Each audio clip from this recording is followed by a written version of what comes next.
Hello, and welcome back to the Neurotypeline, a retrospective podcast discussing the intricacies, interpretations, and extrapolations of neurotyping. All the while, we will be attempting to definitively answer what happens when a community of internet hermits is given an incredibly vague system of character typology and decides to roll with it. As we explore this hotbed of heterodoxy, we will stumble upon various schools of thought and chains of influence to be compared and contrasted, hopefully giving you a deeper appreciation for the sublimely open-ended question, how think? Neurotyping is, of course, the personality matrix devised by YouTuber, writer, and musician DigiNay. Since her original videos on the topic are already fairly accessible, we will not rehash their contents here. However, they are linked in the video description, so we advise you watch them first, along with our previous episodes, if you have not yet already. But that's enough preamble. Allow me to introduce my wonderful co-hosts. Tarbuck, who are you and why are you here? Oh wait, that's me. I guess we should ask someone else instead. Tolgi, how about you? Hello, I'm Tolgi. I'm a human calculator. If you're looking for the stereotype of an autistic math nerd, then you'd be right that it's me. I'm here. I'm a co-host here, one of the four hosts. And yeah, I want to present alongside with the other hosts the posts of the that had been scheduled for the second podcast here. Yes, and you can find all of these posts on screen or linked in the description. That's right? I didn't just, make that up? No, that's true. No, it's what's happened. A true fact about reality. Okay, good. Oh, and since I didn't cover myself before, I am an overseer. Cool. Yes. Yeah. I think, yeah. Should we just do all of that again? No, I like it. Let's keep it, including this part right here where we would discuss whether or not to keep it. Okay. Hey, I'm Ouroborista. I'm part of this neurotyping cognoscenti we all are in for some inexplicable reason. I'm an aesthetician, I'm a writer, I wrote DigiNay in a dating sim once, and I made this podcast, along with also Urcoy, who is here as well. Hi, it's a new type fascinator boy. Inside my mind, there's three pieces. There is the id, audiophile, the superego, audiophobe, and between them, the ego, audio engineer, screaming constantly, forever. You're welcome. Yeah, and usually we would have a guest today, but he dropped out. So we are restless, we are guestless, and we are trying to... We're trying. Yeah, we're trying. We are trying. We're trying to invest less time per post this time, turning it back around. Yes. So in total, would be way less than the first one, because the first one about 3 hours. It's not very good to go through. So we keep this bit shorter, like about the half, estimated like 1.5 hours.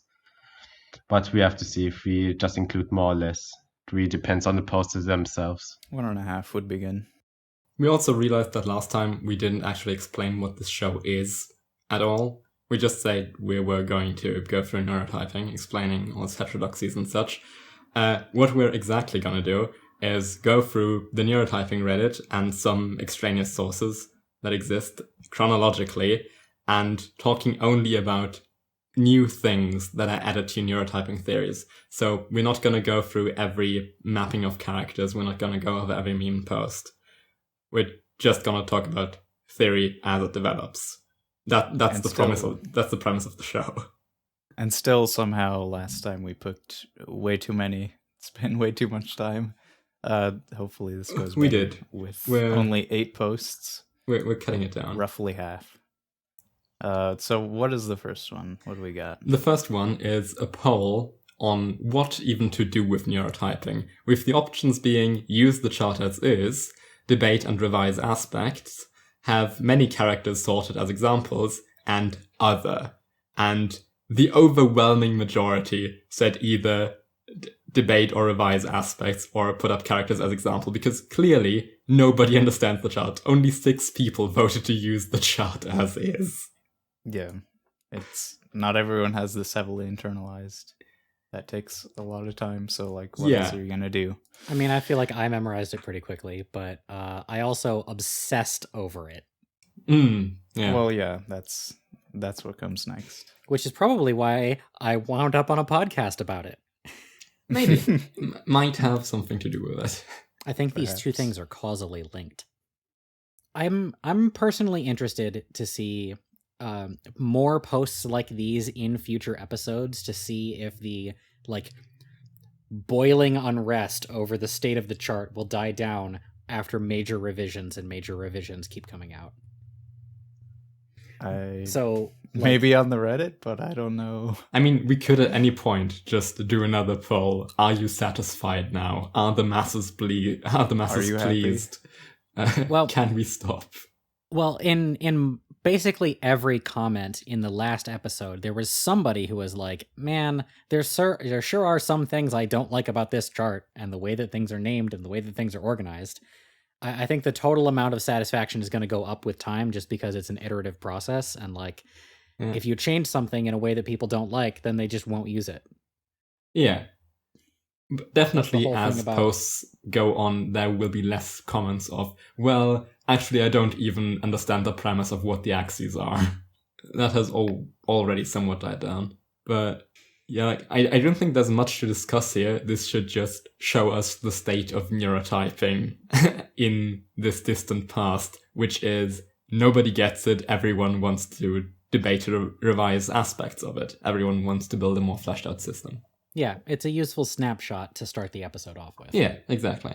I would say quick, though. I think there is probably some amount of stagnation at this point. Or later on, like, the renamings for things, for example, happen fairly quickly. Like for, middle managers, reasonable people, etc. And, these discussions about the axes and all that. Well, as we'll get to pretty fast. I think it's the further you get, the more harder it is for stuff to catch on. So I wouldn't say it's necessarily that. There's definitely a long time. It's everything is working. Like if we were to replace one of the names at this point, it would take a lot longer for it to catch on. Yeah, even if it is better. Which is something that we're going to discuss later in the episode, because there are, in fact, several names that I'm dissatisfied with, and that's relevant. Oh, yeah. I don't think anyone is happy with all of them. Except maybe Digi.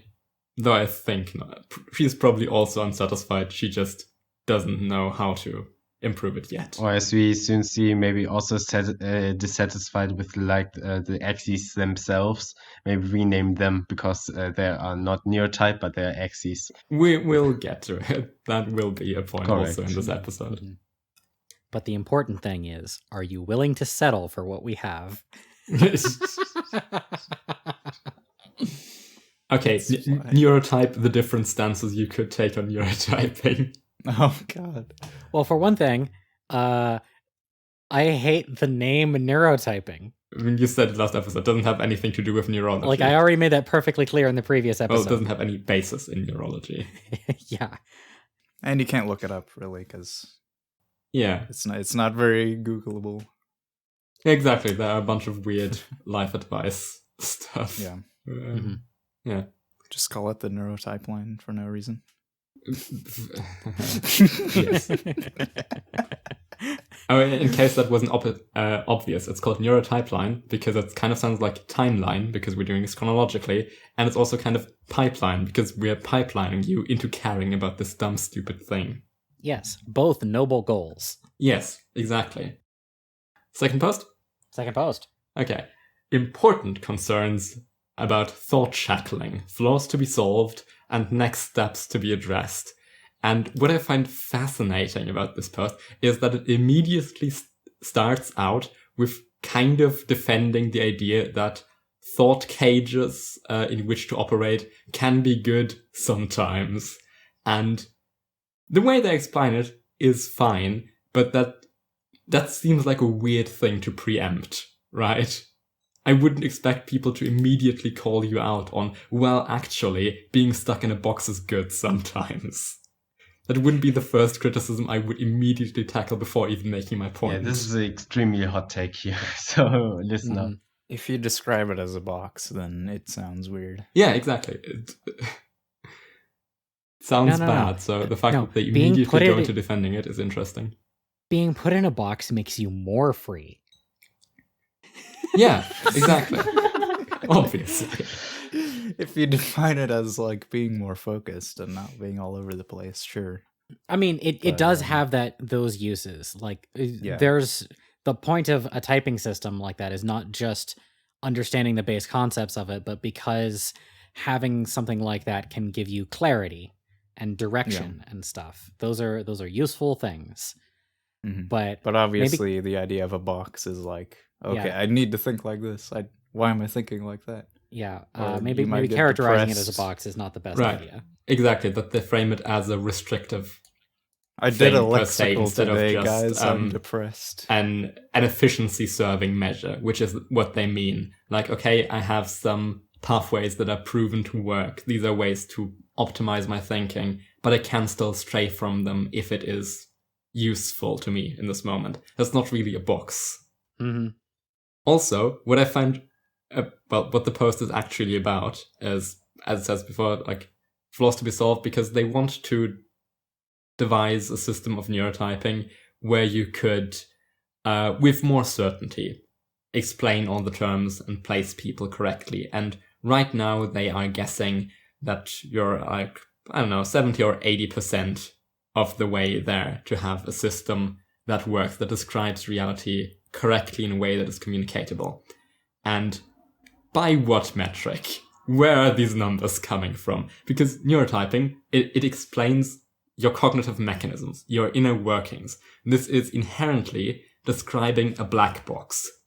You could only neurotype yourself, your behaviors may spring from that, but you cannot analyze the way externally of how your behaviors correlate to the way you think. So how would you say, okay, yes, I have 90% accurately described what happens in this black box I can get no information out of except what the person tells me? I have the best guess about what it is. It must be accurate. Yes. Yes. So instantly 0% or 100% is only trivial. Because I kind of disagree with that as a criticism. Like, Okay. I think it's definitely doable to construct a system where you make predictions and see if the person that you're making those predictions about agrees with them. Even if we buy into the idea that the person is the person you're talking about is the most accurate judge of their own neurotype, then whether or not they agree with your assessment is useful feedback for refining your system. Yeah, I mean, if it's blind, like, if you don't tell the person what you think they are, because that would obviously influence them. But yeah, if you could make the system such that you could predict someone's neurotype, they would predict their own, and 90% of the time it lines up. Yeah, that would probably be a good thing. yeah, probably. I actually want to talk about this thing in general more, if you don't mind. Mm-hmm. Oh yeah, I've got more about this one. Yeah, also. Yeah, I'm just going to start by just introducing just a few things, just in general. So first of all, what is an error? What is an error? So first of all, you can have two kinds of errors actually. If you like doing a chart thingy, one is putting people in a type they aren't, or in a region they aren't, and second, not putting people in the type they belong to. Those are two kinds of errors. Also, there's another one about usefulness. Actually, like being able to infer practical information out of neurotype and not being able to infer like practical information. For example, if you just say, yeah, I am on the chart, not having any coordinates at all, that would be zero useless. And being able to say, okay, maybe I have like 1 point, and this point doesn't have a lot of variation. So you can actually say my lexicality is this and this, and my laterality is this and this. So you can actually, using the other people who are about in this region, they can be, you can say we kind of think the same. So those are two metrics. And I defined like a weak and strong typing system out of this. Those are another metrics of this, of the type system itself. A weak typing system tries to minimize error and sacrifices usefulness and applicability for that.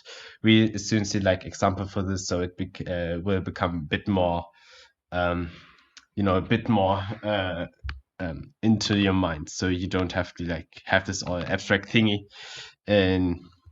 attend. And conversely to weak typing, we have a strong typing system, which sacrifices error, but you will maximize the usefulness or applicability for it. And so you can infer information of it. So actually, what you have, we don't have like exactly one neurotyping system. We don't have what Digi has in the beginning, that we have like run about like one coordinate where we type ourselves. This is only one kind of typing we have. We actually have developed seven more. So first one, I will just have a category point typing. Before you continue, I want to make sure that I got what you were saying before correct. Oh yeah. So a weak typing, like to take neurotyping and make it a weaker typing system, maybe you could do it like the political compass, where it's just quadrants and that's it. No extra divisions or anything like that. But a stronger typing system might be harder to place somebody in because of how many factors or how precise it is. But it is better at, if you understand the system, precisely defining exactly where that person is. Yeah, that's a very good analogy, actually. Yeah, I would take that, and maybe it would become even more clear if I like actually have the examples here, because I think what I have is just a math thingy and just not very useful by itself, but it only makes sense if I like actually have the examples, because I want to compare them, how they are, because they are like relevant to the post if they're doing good or bad. So first category is like point typing. It's like the original, where we just have one coordinate and we just assign people to those coordinates. This is actually a strong typing, a very strong typing, because what you say, okay, we sacrifice error. So we sacrifice whether you're going left or right, or up or down.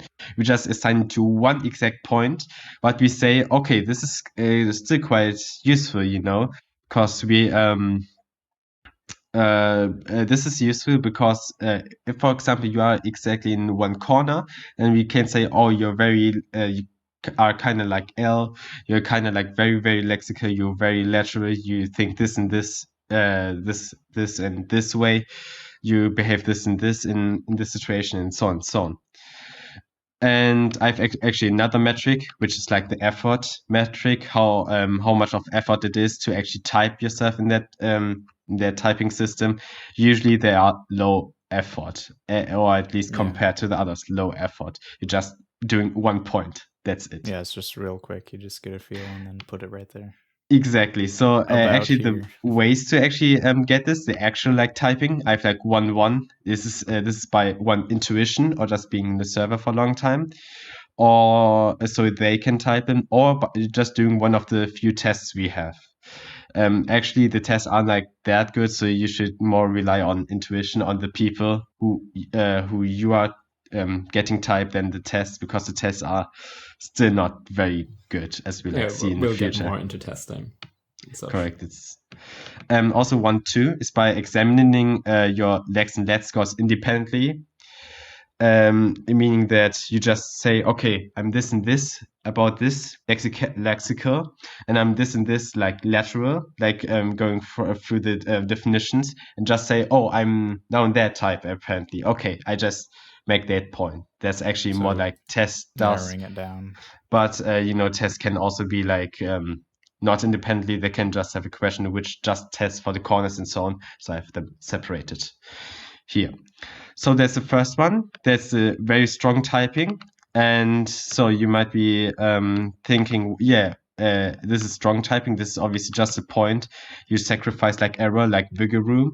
So how can we introduce wiggle room? So the second one is actually a heat map, which is like a weak typing.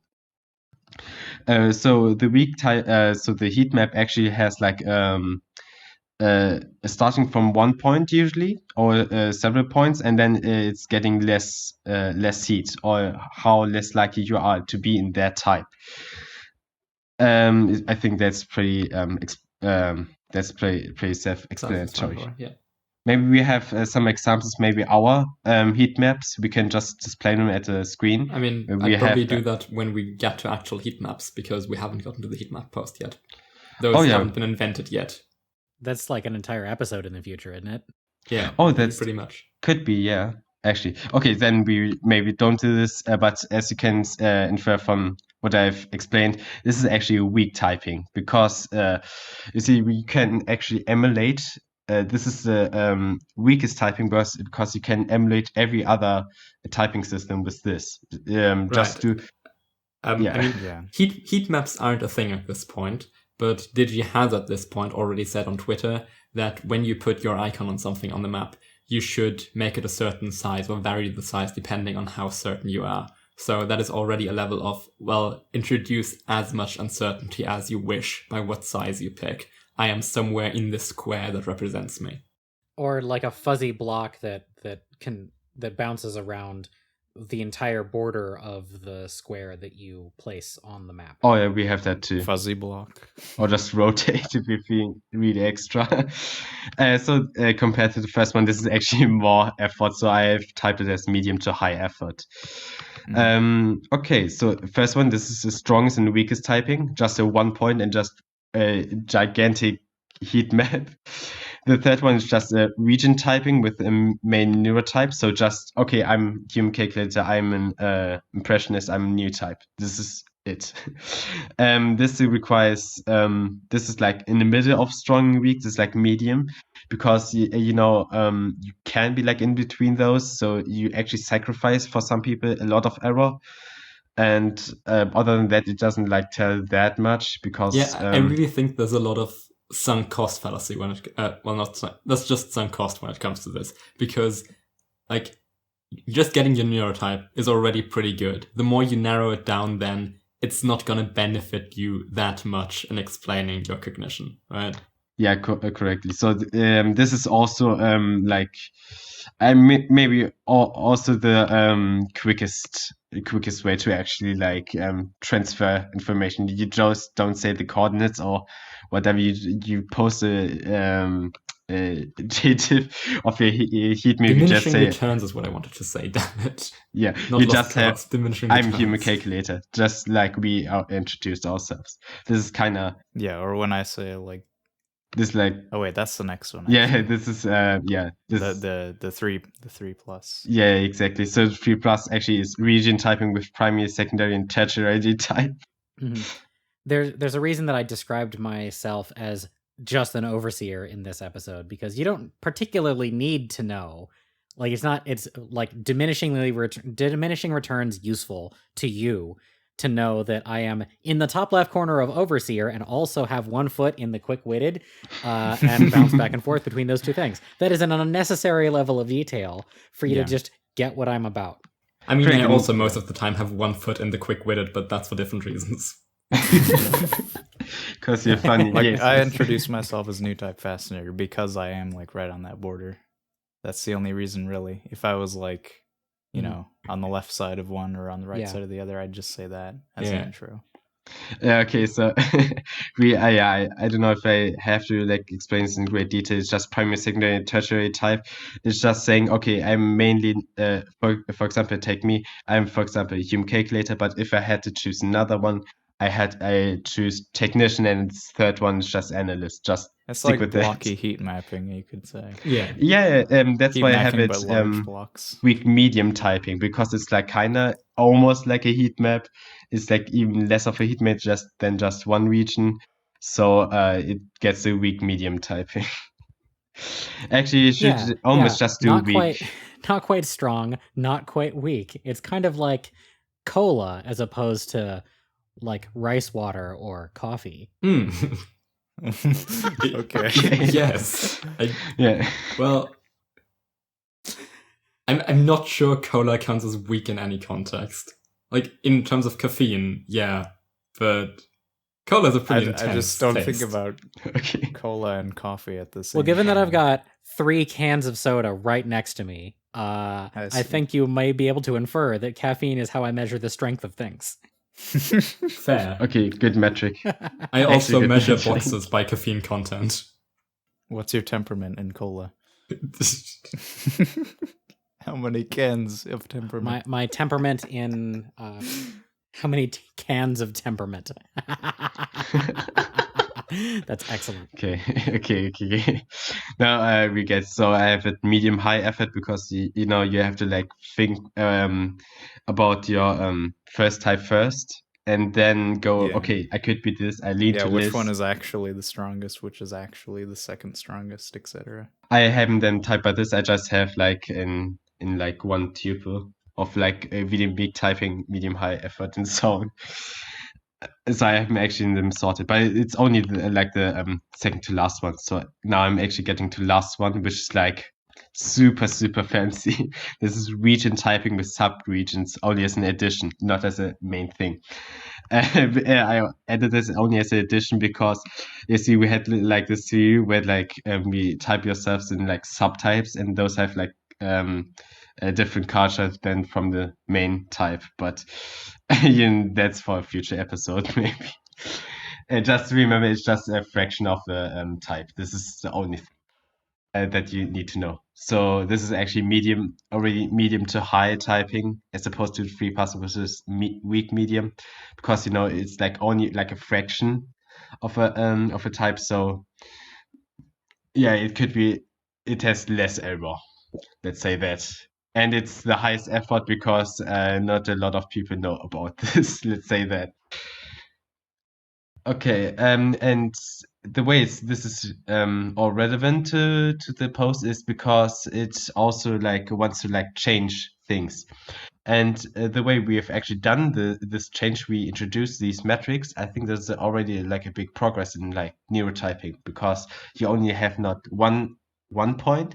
You not only have one typing which just assigns a point, but we have actually more than that, which no makes it kind of a subculture just typing. You have a neurotyping toolkit now. Man, if you thought that neurotyping was autistic, get a load of the newly formed Discord channel for discussing different methods of measuring neurotyping. That's its own subculture. Oh boy. We did it. Oh, You heard it here first, folks. I also want to just get back to your criticism from the beginning, because saying that, okay, if we can make a system where for 99% accuracy, you could assign someone a type and they would assign themselves the same type, would still assume that there is a direct correlation between observable behavior and how they think that is at least 90% accurate. So even if you described neurotyping 100% exactly, that you know how someone's cognition works and can describe that exactly, doesn't mean that you can then infer how that is from their behavior. So I think that you could still never reach a point where you could say with certainty that your system is however many percent accurate. Yeah, but that's an epistemic problem. That's not an that's an epistemic problem. That's not a metaphysical problem. Yeah, I know. But it's a problem with how this person describes possible fixes to the system. Because there's no way of measuring if it is fixed. Yeah, it treads very heavily on affirming the consequent. Yeah. For folks who don't spend their time around nerds, that means if you observe the effect that is caused by one cause, it's not necessarily caused by that cause. It could be caused by a different cause. Yeah. So when you're guessing at causes based on the effects, you might be right, kinda. You need more. Yes. More causes. You can make your guesses better, but exactly. Like I think that should be the relevant thing, to just say, okay, we have gotten more accurate than before at predicting how people's type. There's no way of assigning it a percentage. Right. You don't know what the beginning or end point. You don't know what 100 is. You don't know what the possible barrier is between, okay, this is how close we can go to modeling someone's cognition from their actions.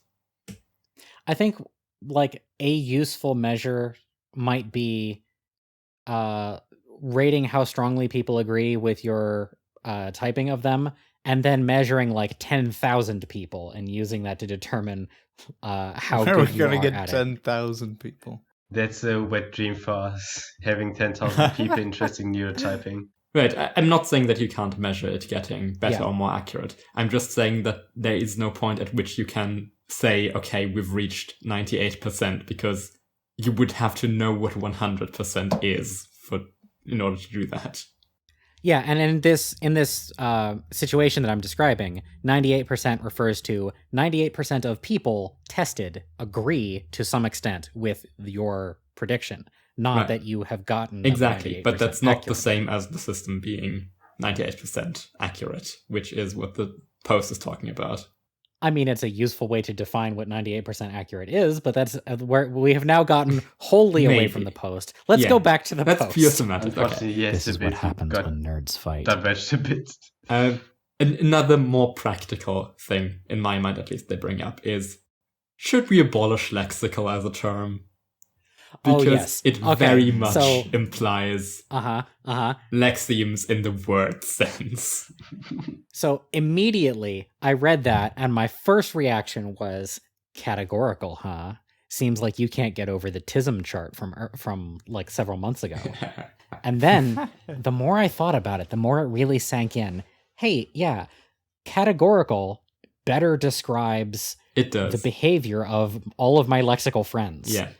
I do also think that's a better term. When I'm putting on my Lexi hat, what I'm really doing is I'm breaking things up into categories more, or I'm trying to do that. Yeah, that's what I said last episode. It's a digestion. It's breaking down to nice little Lego blocks. Yeah. So I've gone all in on this. I actually think that lexical should be the new word to describe bookkeepers, and that that side of the axis should be called categorical instead. Okay. Interesting suggestion. I have to convince all those bookkeepers. I don't know. I think that lexemes in the word sense are slightly at least lateral. I don't think there's a good nomenclature for very linear, very lexical typing. Still. I think right? Bookkeeper is pretty good. There are categories which are less diffuse bullshit than words are. Actually.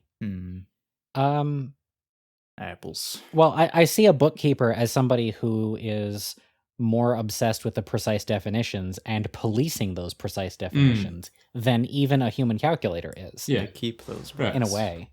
And so they're more strict, like at least the ones that I know are more strictly word oriented than the human calculators that I know, who are categorical but about everything. And if there's not a word for that, then at least the ones that I hang out with will just invent some new nomenclature. I don't mean it's very lateral, but I feel like the most autistic about words type would probably be contemplatives. Like more so. Yes, you actually have like an actual maximization theorem to actually say, okay, we have one type that's actually most autistic about that. And then you say it's just contemplative. This is actually a very hard question.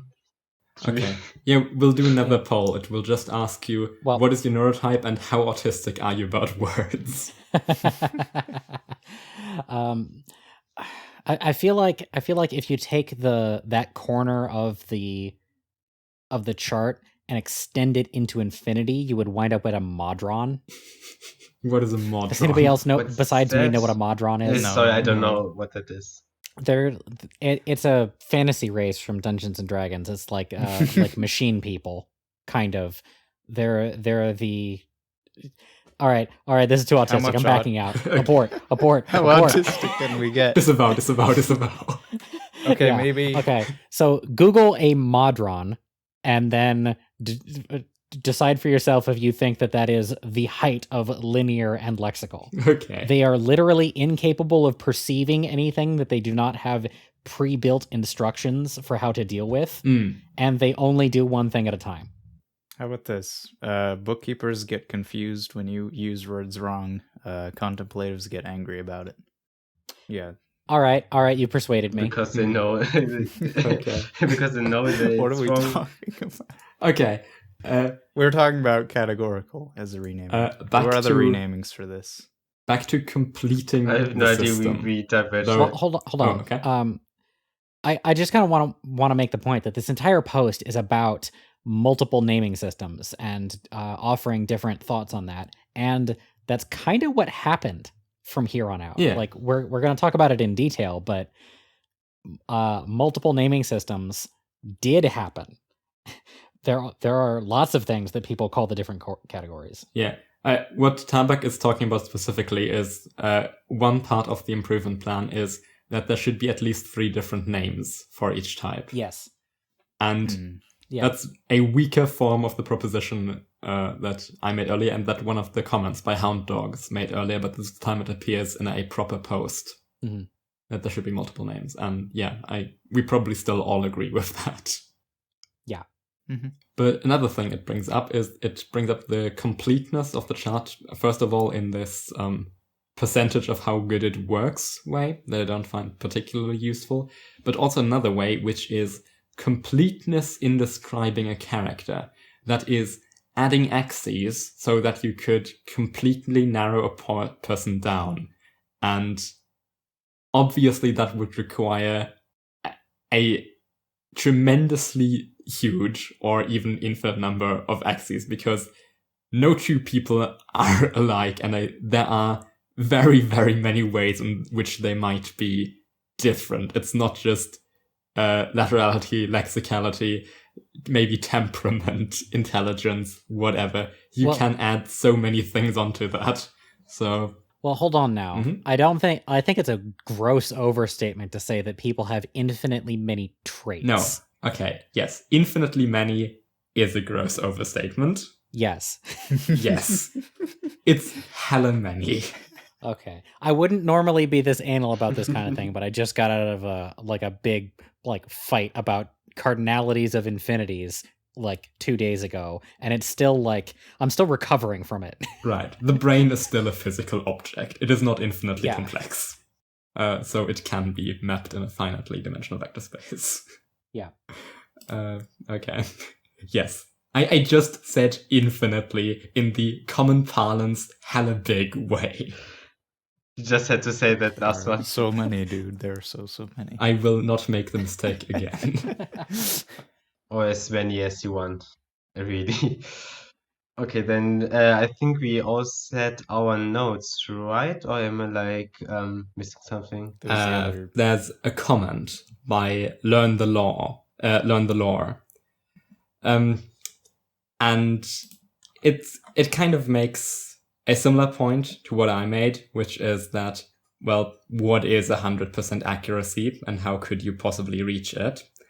Because, some of the reasons already named, but they also go a bit further and just go from that into, well, the human mind shift. It's not really possible to nail yourself down on a chart. And also, that, well, the far impressionistic are still fully capable of expressing themselves lexically on the subreddit, and also human calculator still go for human calculator because it has that sexy vibe of the word. Well, not human calculators, but in their mind, just any lexical person would still be swayed by the vibe and go for human calculator, which I think is, yeah, of course people do that. Not everyone types themselves accurately, but that's not a flaw of the system. That's a flaw of people. Yeah, the fact that you can distinguish that these people just picked human calculator because they thought it sounded cool and aren't proper human calculator shows that there is a thing that is a human calculator. Then you can show they are not. But yeah, apart from that, they just also make the point of you cannot 100% narrow this down from the outside, and there's really only self-typing as an accurate mechanism. Okay, so only as a side note, I think a lot of you calculators are under pressure to actually perform like a human calculator and are expected a lot to behave in a very certain way. I can see that I get attacked for it a lot on the Discord. How come you're not calculating a square root by hand right now? By hand? Okay. By hand. Oh, I don't actually know the numerics of square roots. I knew them, but I forgot how to actually do that. Huh. A friend of mine likes to do square roots by hand to show off, so... It's not that hard, it just... It has some weird quirk. I mean, there are multiple methods of doing it. But Yeah, the point is just that it's not taught at schools, and it's kind of funny to do. Yeah, I only know Yeah. the programming route. README's first video. This is the first non-digi neurotyping video, I think. Words on approximation. Neurotheory 1. Yeah. We all have that? Yeah. Yes. Well, first of all, we should very much go on to call the people listening to this neurons, because it sounds great. Yes, if I had remembered during the intro, I definitely would have called the viewers neurons. That's delightful. As I said, Reed should have been on. He isn't. He has other appointments, but we will be talking about more of his stuff, so he will be on at some point. Which is to say, he's a cool guy, but this will be the last names are bad post we will be talking about, because this will repeat over and over again, and at this point, no new arguments are really being made. If we were to cover them all, it would just turn into a list of the names are bad posts. Yeah, exactly. Because, sure, the names are bad, but there aren't good names. There are just multiple ways of describing it, none of which will fit all. So you just need more of them. And you need an understanding of the types that go beyond the name, but the names can still be useful signifiers, but multiple of them. Yeah. I'm satisfied with the idea of the names that we wind up using are the least bad names. They're not the best, they're just the least bad. I don't know if there is such a thing as the least bad. I think we can even settle for not bad. Now, this video does include a split-second shot of the diagonals being labeled goth, prep, nerd, and jock. And I'm wondering if we missed a post at some point, because we did not cover We that. did not. As I said in the beginning, I was trying not to include meme posts at some point. It's a blurry line. I was like, okay, yeah, this doesn't have to be talked about. Do you want to talk about the goth jock diagonals? Well, I think there is at least some, it's not perfect, but I think there's some insight to be had there. Like, that people who tend towards a particular quadrant tend to wind up expressing in a particular way. You know, like, it's kind of fair to call the top left quadrant nerds, like all of them. Yeah, I mean, it's a thing you can like show people and give them a good idea of it if the axes aren't working. And I'm not necessarily saying that the entire bottom right quadrant is jocks, but there's definitely a commonality with the jock spirit. Right. Yeah, no, Lethal Aurora Mage definitely a jock. Violet violence. Yeah, exactly. Well, I could definitely identify myself as a jockey goth, whatever that is. Yeah, actually. A Joth. A Joth. Joth. There you go. Joth. I demand Photoshop for this right now. We'll do it later. Excellent. Now, something that this video definitely did is re-highlight to me that the names Neurotype and Impressionist are terrible and need replacing. Especially the Neurotype one. No, leave me alone. You can just shift to Fascinator, really. I like Neurotype. Why do you think Neurotype has to go?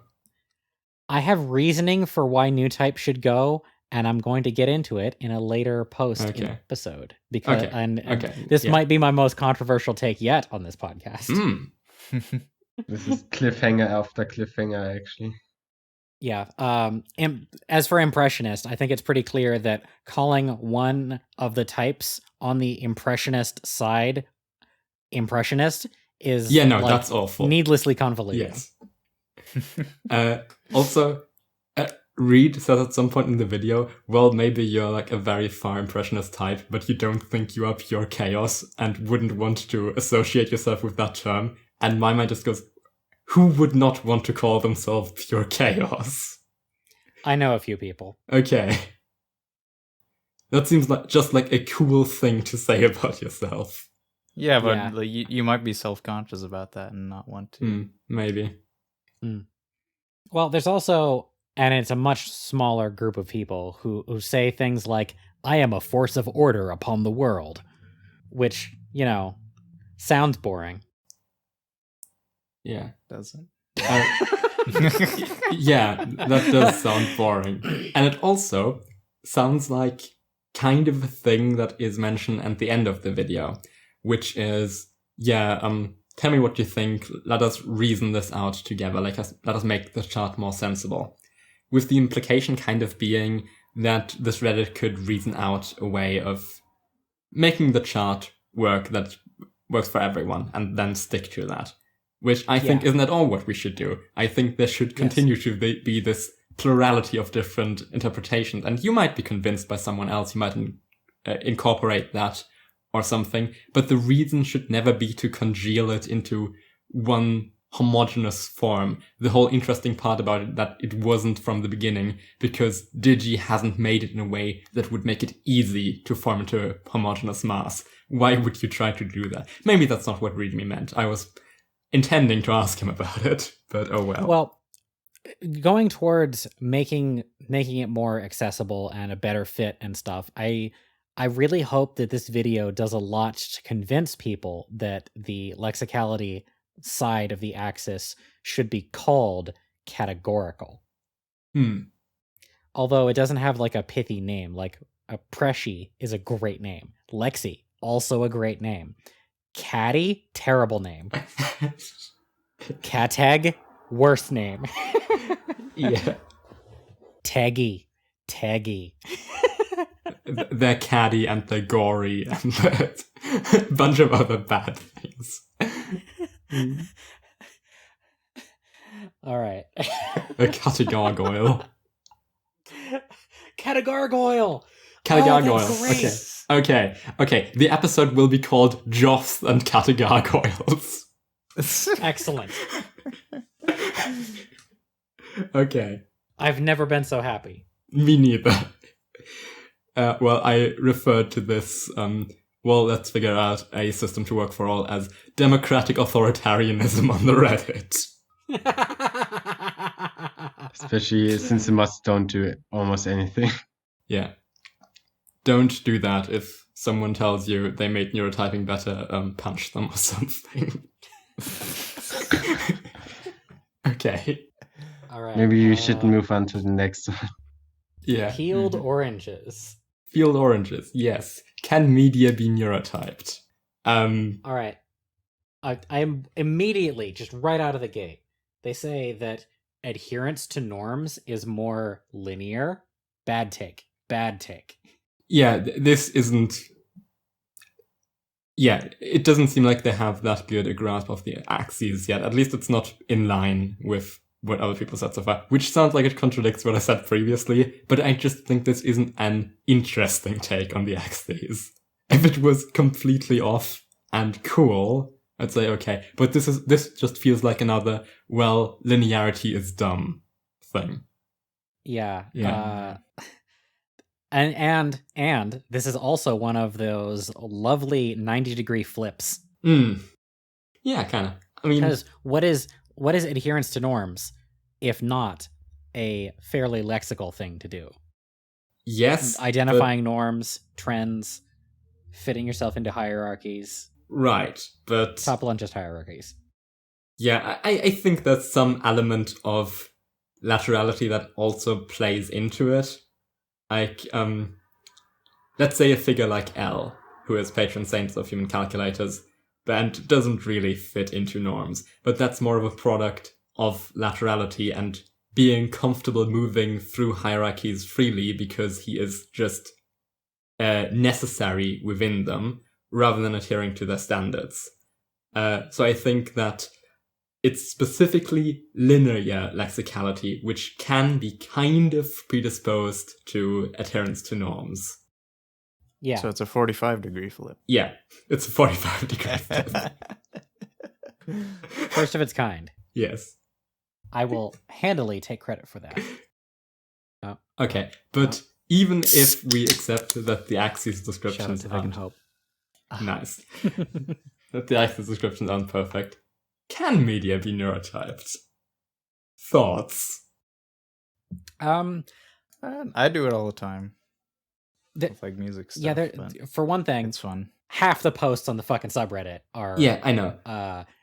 Placing media on different Majority. Okay, different Yes. let me pose the question points. a different way.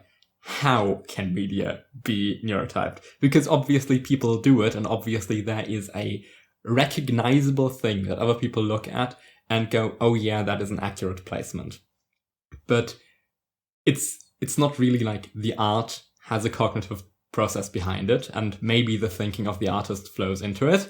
But I would always argue for death of the author and all that, so we shouldn't wonder what they were thinking when they made it. What we're more asking is, which neurotype would be likely to associate heavily or get a lot out of this piece of art? I think that's what we're doing. So we're neurotyping the Or just like audience, it. not the piece. Just like it too. Yeah, that sounds accurate to me.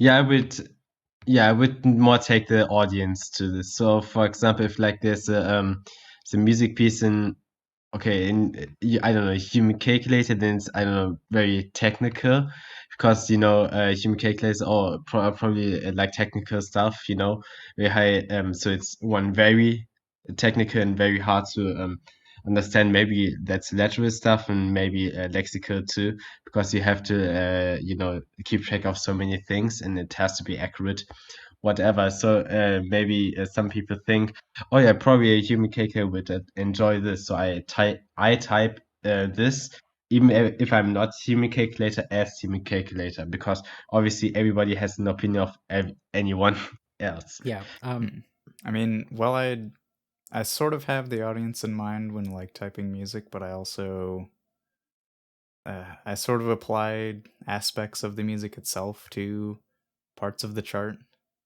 Other people probably would do it differently, I guess. So Yeah. that's the more personal interpretation of it. But I don't know. Yeah, there's not the one set standard. I personally am not too interested in like And the audience side of it. Yeah, there's just not one set standard for everything, because we are talking about it right now. yeah. Yeah. Mhm.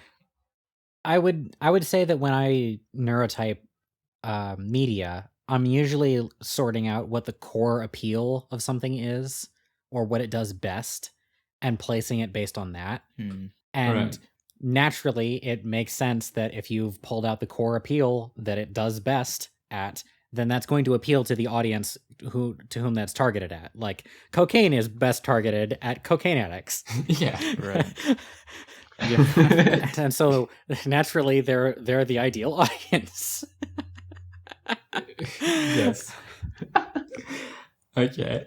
Scroy Good also analogy. kind of makes that point in the comments, being like, okay, we're essentially neurotyping who this show, song, etc. is for.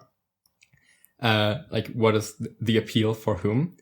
And give some example. For example, one they give is children's magical girls being like bottom right quadrant, like clear-sighted or something, which is correct. That is an appeal you can definitely get out of them. But this already stumbles upon Digi's obvious obsession with magical girl show. So we already have the case where a piece of art can have multiple very different appeals to multiple neurotypal groups.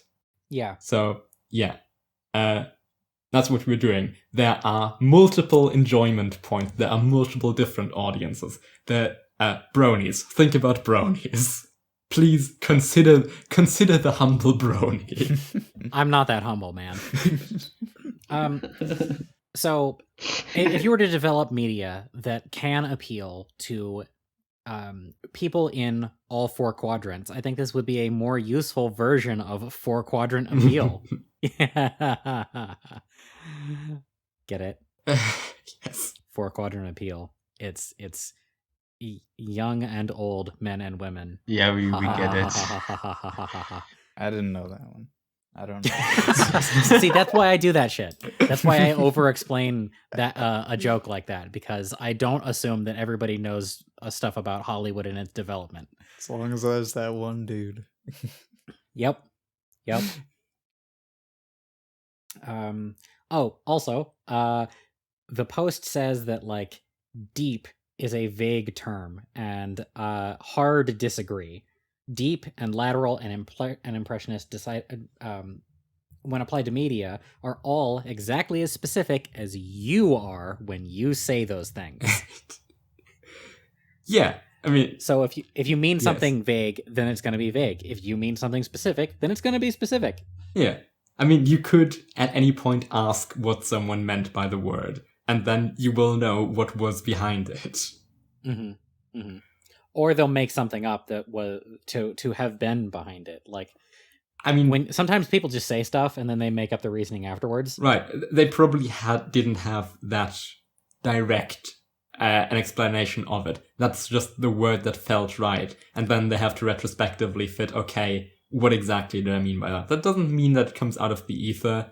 It can be. Oftentimes people will just make something up, but sometimes it's also just, okay, what was I trying to communicate? This just felt right. The problem is if you're actually a professional author, then that won't work that easily. Right. You have to actually know what you're writing and what thing it gives off for you actually like want to post something. Because you're going to be held accountable for everything that you do. Yep. So tests, huh? Tests. Yes. Neurotests. Well, The not very neuro first tests. neurotyping quiz. Mm-hmm. I had never taken this one before, actually. I missed this one. Oh, Oh, wait. yeah. Oh, I did okay. take it back then. And I got the Yeah. same result I did back then, which it gives me aesthetition. It gives me too high lateral aesthetition. But Mhm. like the result is fine. I still don't think it's a particularly good test. Yeah, I took it and I got actually like at the completely top left corner of quick witted, so very, very close to human calculator.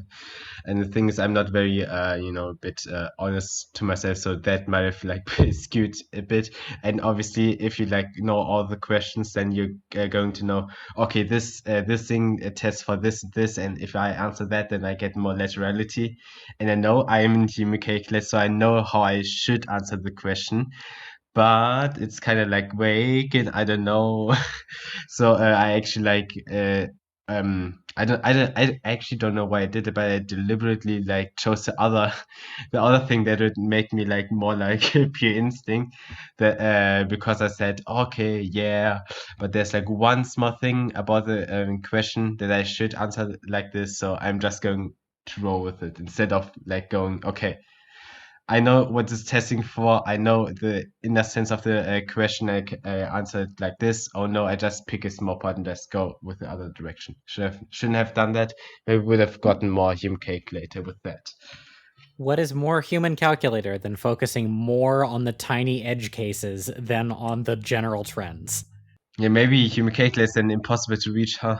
Listener, if you want to take this this test, pause the video. quest. This quest. Accept Go this on this quest. quest. Okay, we're giving you a quest. Put it on your fucking quest log. Pause the video right now, do the test, because we will be talking about a question that, if spoiled for you, you will be unable to accurately take it. So if you're interested in taking it, do it now before continuing to listen. Pause Yes, Yeah. and unpause. No. pause. As a little buffer, the test gave me Fascinator. Like, but it did that probably for coding reasons. Like, it put me exactly on the borderline. I'm 75% lateral, 50% impressionist, which is like dead center on a corner. Oh wow. And I think that has to do with how few questions there are. Oh yeah, definitely. There are not a lot of questions there. Would have expected more. Personally, this was like my favorite of the tests because it's so like quick and vague, and it's just like I know where it is. It's just forgetting in the general ballpark, and it did like pretty closely. Yeah. So. Yeah. I don't like one of the questions, and I think two of the questions aren't good for commonly accepted neurotheory. And the one question I personally don't like is the one where it asks you if you notice the typo. Yeah, Because that could just slip past you anyway. Oh yeah, that where it bothered me actually quite a lot. So I think that might have bumped it. you could be a dyslexic human calculator or dyslexic Hylex or anything. Could not be a native speaker. But yes, that's actually true. That's not that's a gacha question. That shouldn't be like in a Could have test. just glanced over it. There are so many reasons why you could have not seen it apart from Neurotype. And even if it was purely about Neurotype, being anal about words isn't that hard of a sign for lexicality that it should be used, I think. Yeah. So that's one I actually don't like. The other one that I think people would just disagree with is that plot is a lexical thing. I think that is true, but I have gotten backlash on that take before. So as a commonly acceptable neurotest, I don't think that should be in there.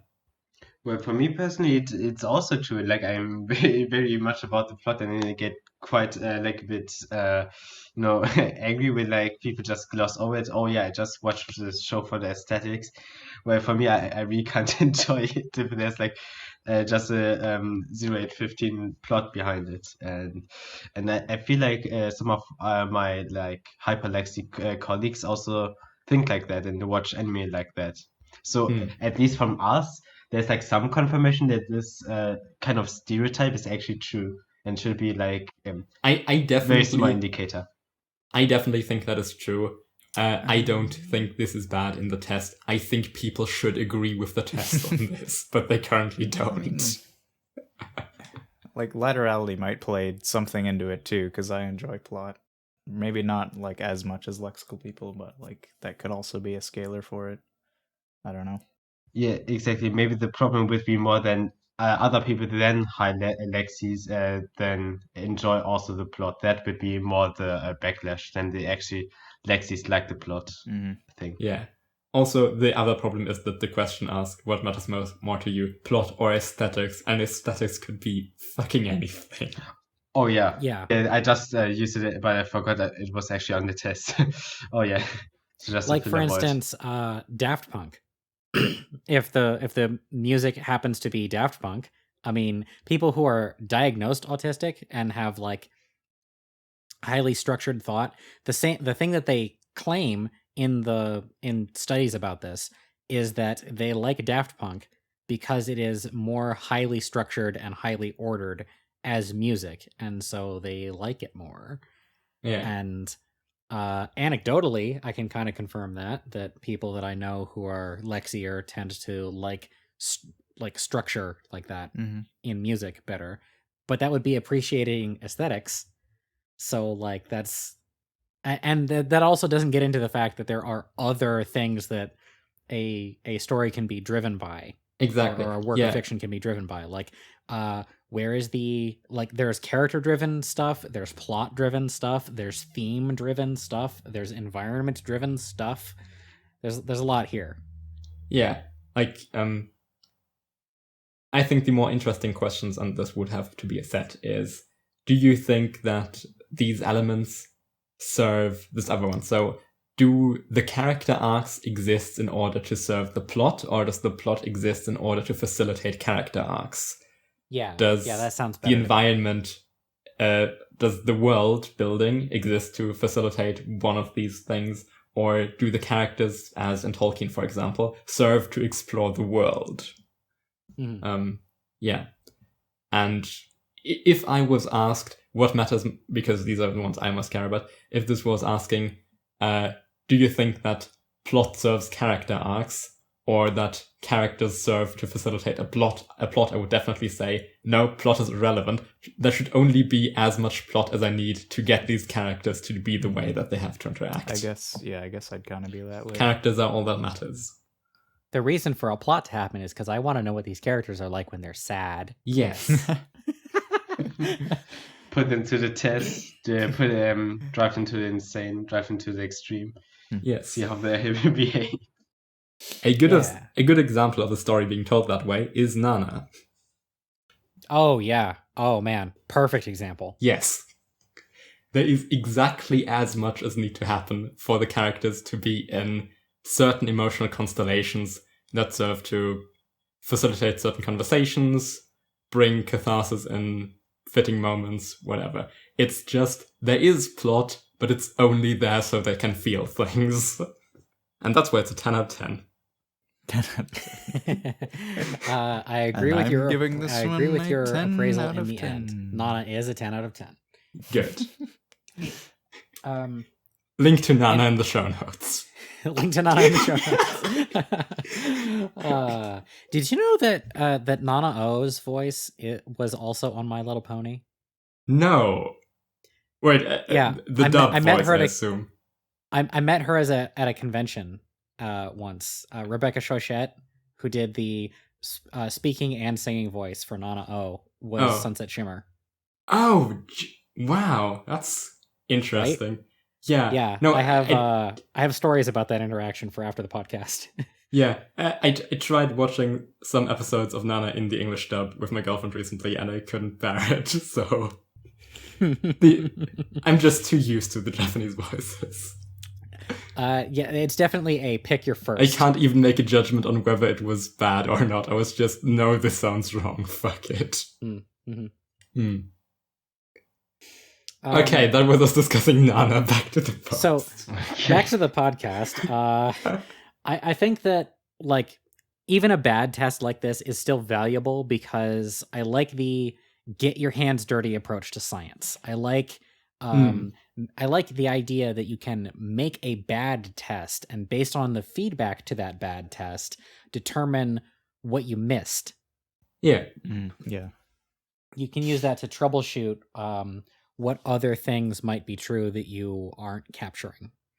Slowly polish that diamond. As long as you can keep track of everything.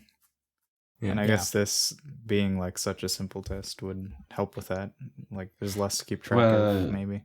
To that, I actually want to bring up a question, and that is why should we do a neurotest? Why should we care about this? And I found one reason that I find quite significant, but it's only one. This is actually a hard question. Like, why do so many things like personality things have so many questions? And why are they almost everything are bad? And why is everything almost every single one is bad? Okay, I butchered that sentence, but actually, okay, I'm just going to explain it. So it's actually useful for for neurotyping system one that I talked earlier about. So it's about the point typing. Actually, with the test, we can just have a typing system exactly suited for neurotests like these, because it gives you one coordinate, and that's a 1-1 typing system. And so, I wrote that that's actually low effort. So it's actually just low effort. You just take a test, and this is all the effort you get. You get a neurotype, and you didn't have to engage in any of this. Yeah, you don't need a deep, comprehensive understanding of the entire system in order to place yourself. Exactly. Just in contrast to subtypes or something, where you really have to be in the matter, like artistically into the matter of neurotyping to actually know about this. So therefore, it is suited for the general audience, which we are trying to appear also with this podcast, by the way. It hasn't been clear. Also, we also don't have to only make it 1. We can also support both 1 and 3 typing. 3 was about the about only 1 type and the secondary and tertiary type. So if it's not human calculator, then it's technician. Otherwise, it's an what's it called? Analyst. Analyst.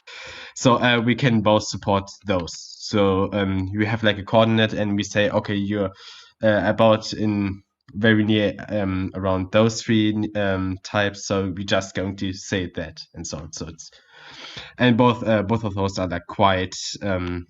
Well, actually, this one is those are also for general audience, obviously. Okay, and what those are strong typing systems, by the way. Strong typings, or maybe medium if we include the 3 and 3 plus. No, only the 3 one, which is medium. So as we can see, this is medium strong typing. So we just we do not care about the error. We just want to get some information out of this. The problem is that weak typing actually requires too much effort for the general audience, because you have to be deep in the matter, and so you can make less errors, but you can just infer just a bit a bit less information from it. So actually, every test that we make for the general audience has to be like medium or strong typing, depending on how much effort we put into it. And yes, so actually these kinds of tests are useful because they help to reach us, a general audience, with like a very simple means, naming tests. Everybody loves tests. Yes. Apparently, I didn't knew them, but nerds love tests and typing. Get that nerd a things. test. Nerds love tests. That treads Oh, very heavily. that's definitely true. That is very much the point that I wanted to make about why make so many tests or why care so much about making tests, and that's because Oh yeah, then it's sorry, I a took away it's your a point really then. good advertising method for getting people to care about neurotyping, because people really love tests. Yeah, I mean, people love sinking an evening into doing BuzzFeed tests or something, so... You like clicking on things and not knowing what you're gonna get. What are we gonna get?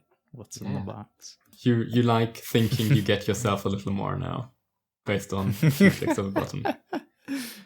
But I wanted to talk about this post in conjunction with the next one, which is the Bobo21D one. Don't make quizzes yet, which came immediately afterwards.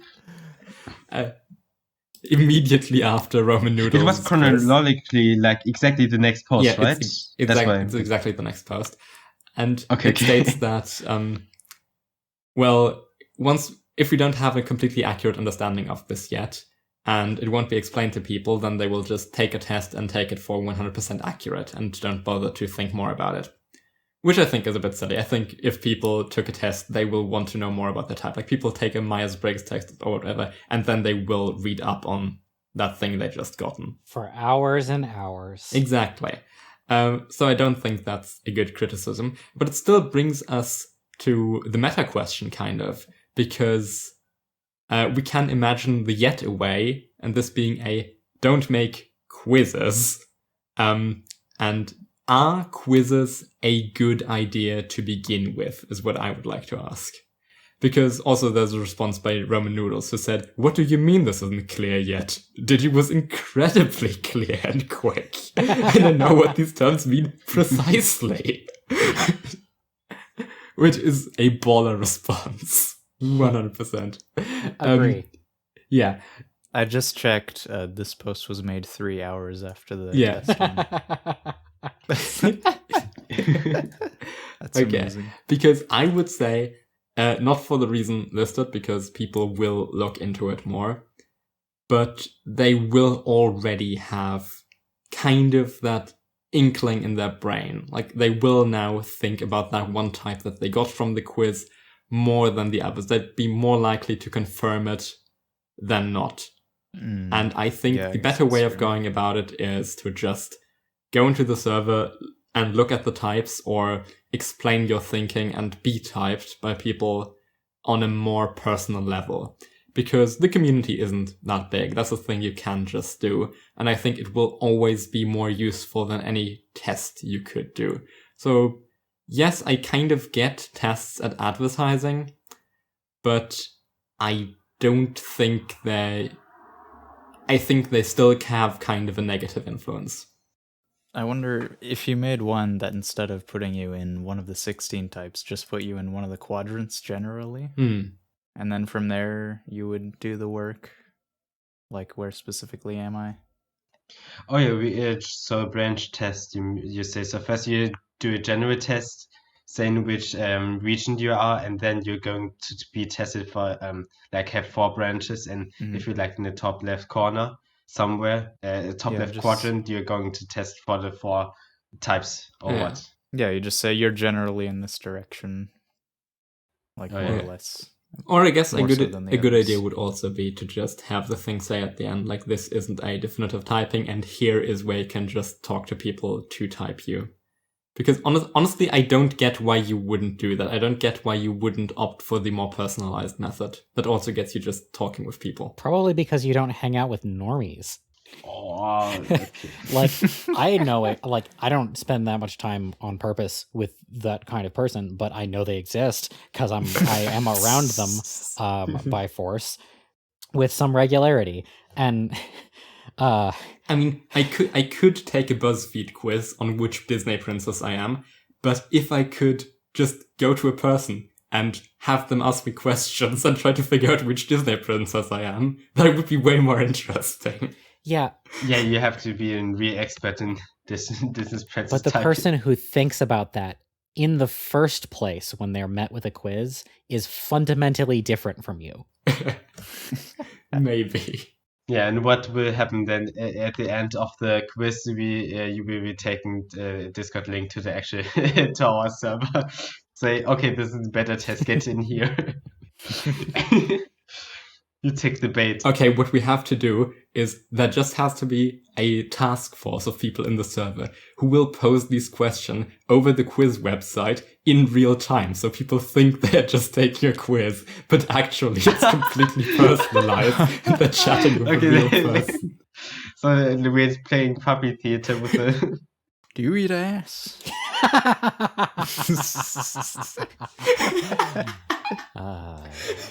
You are probably more lateral.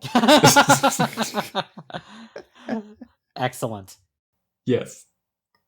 Shouts out to Butthole Weeb. Shouts out to Butthole Weeb.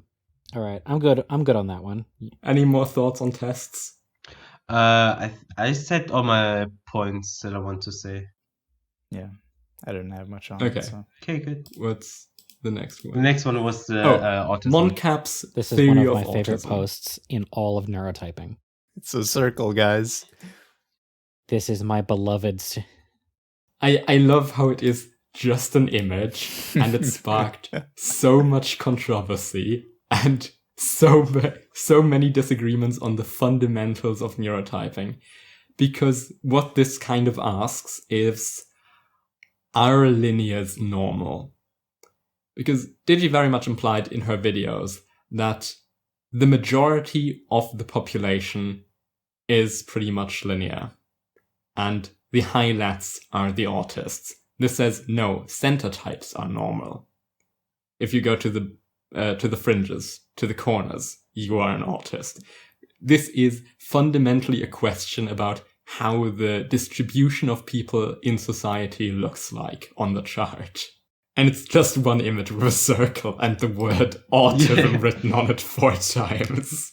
Yeah, 4 times, not once. We have to give him a bit of credit for that. So, I want you guys to speak your piece first, but this is one of the Tarbuck hot takes. Okay, so you want to go last or what? Oh yeah, I want to go last on this one. Okay. So who wants to go first? I could present mine. Which is just a small. First of all, I will just go into what people thought at the time. Oh yeah, do that. Because Timecake linked some very... Wait, I will link them to you. Some very nice distribution graphs of how it might look. This is the first one. Oh yeah. It's on screen Bulbous. now. And this is the second one. So just a three-dimensional bell Made curve. it a hill. So Basically. what Timecake kind of assumes is that most people are linear, but for very linear, it very quickly drops off. So there are very few people who are completely at the lower border. Then most people are like the upper edge of the first column, of the lowermost column. And then it gradually like asymptotically kind of levels off. I mean, to me, I'd say the entire edge of the chart is like would have that kind of drop off. And a lot of people argue similar things. Scroy famously kind of said, okay, it is lowermost row is 50%, is 40% of the population. Second row is 30%. Then, no, that doesn't add up to... Wait, does it? No, it does add up. Second is 30%. Third is 20%. Uppermost is 10%. I thought there was different numbers. Yeah. So yeah, okay. Yeah. So 50, 30, 20, 10. Well, personally, I think that most people are in the second row. That's kind of what I was thinking as well. Well, not most people, but of the rows, that is the most populous. Yeah, like second, maybe on the border of the first also, but yeah, generally and there. yeah, I think it's the second row is like, second row is 40%. Then the one below it and the one above it are both 25, and the top row is 10%. I'd say about. And I also think that society on the whole, and it's kind of dependent on where you are, but I think it tends slightly lexical. To be very fair, I think that too. I think there's a very small bias to lexical people. However, as I don't actually think if I don't know if this is actually correct, but in the original Digichart about anime characters, I think there was a more impressionistic bias, right? I actually don't know about this. I would just say off my memory that was actually an impressionistic bias. But I think in real but life that there's could a just be lexical in one. the characters and shows that Digi chose. I don't think that the characters that you decided to type are representative of society as a whole. I mean, most of them are like from very quite popular shows, so I guess there's almost a population. So I don't think that. Okay, okay. I think there's a small bias here and there, but okay, then maybe it's a bit flawed then. Yeah, so I think that understanding is the most populous and new type is the least populous type. Yeah, Interesting. could be.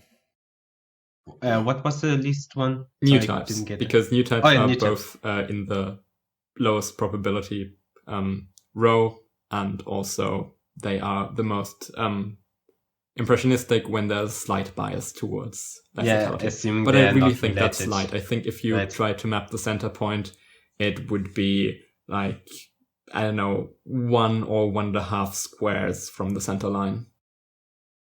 Yeah, fair enough. I have to wonder what the demographics of the people that you spend time talking to are. Like, Lexical, right? like, is there an age limit to the people that you spend time with? Like that kind of stuff, you know? Oh, I mean, I don't spend much time with ancient people. I live in a university town and such, but yeah, I spend little time with people over 40. Let's just say that. Okay. I get a little bit of interaction because of work, but not too much. Oh, yeah, I mean, me too, but that's less of a level where I can really gauge personality that much. Right, yeah. Meets work. Yeah. See, I go back and forth on how I would what I would place as the majority of people. Because the majority of people kind of changes depending on who you include in that, you know? Because who would you not count as people? I think we know. Anyone older than me. Not true. But it might as well be. So, all right. I got a couple of points to make here. For one thing, I think I at least have the reputation amongst my most of my friends for being the old one. I'm basically Tom's age, and oh god, yeah. No, I know how old you are. I'm just overdoing it for sure. Yes, that is the appropriate reaction, especially when you consider the fact that I have like a long cultural memory. Like I was exposed to a huge amount of media as a very young child, and so it feels like I've been around 20 years longer than I have in terms of stuff that I know about. And people that I know about, because the age range of the people that I hang out with is broader than anybody else who's my age and younger, it seems. Like I've got a couple of friends over 50. Okay. And there's a couple of factors. Have you ever heard of the Flynn effect?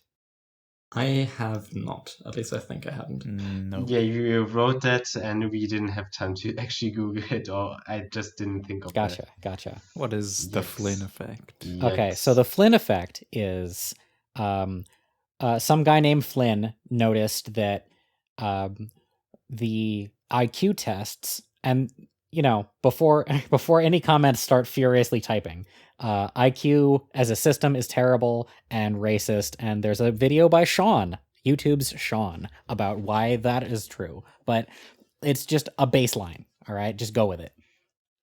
So IQ tests from the distant past were very, very direct and practical and immediate.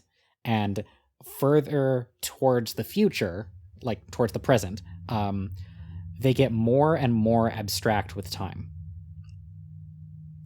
And if you take the results of somebody who took a modern IQ test and interpret them according to the standards of an old IQ test, they would be like a highly abstract thinker, which would give them a really high score.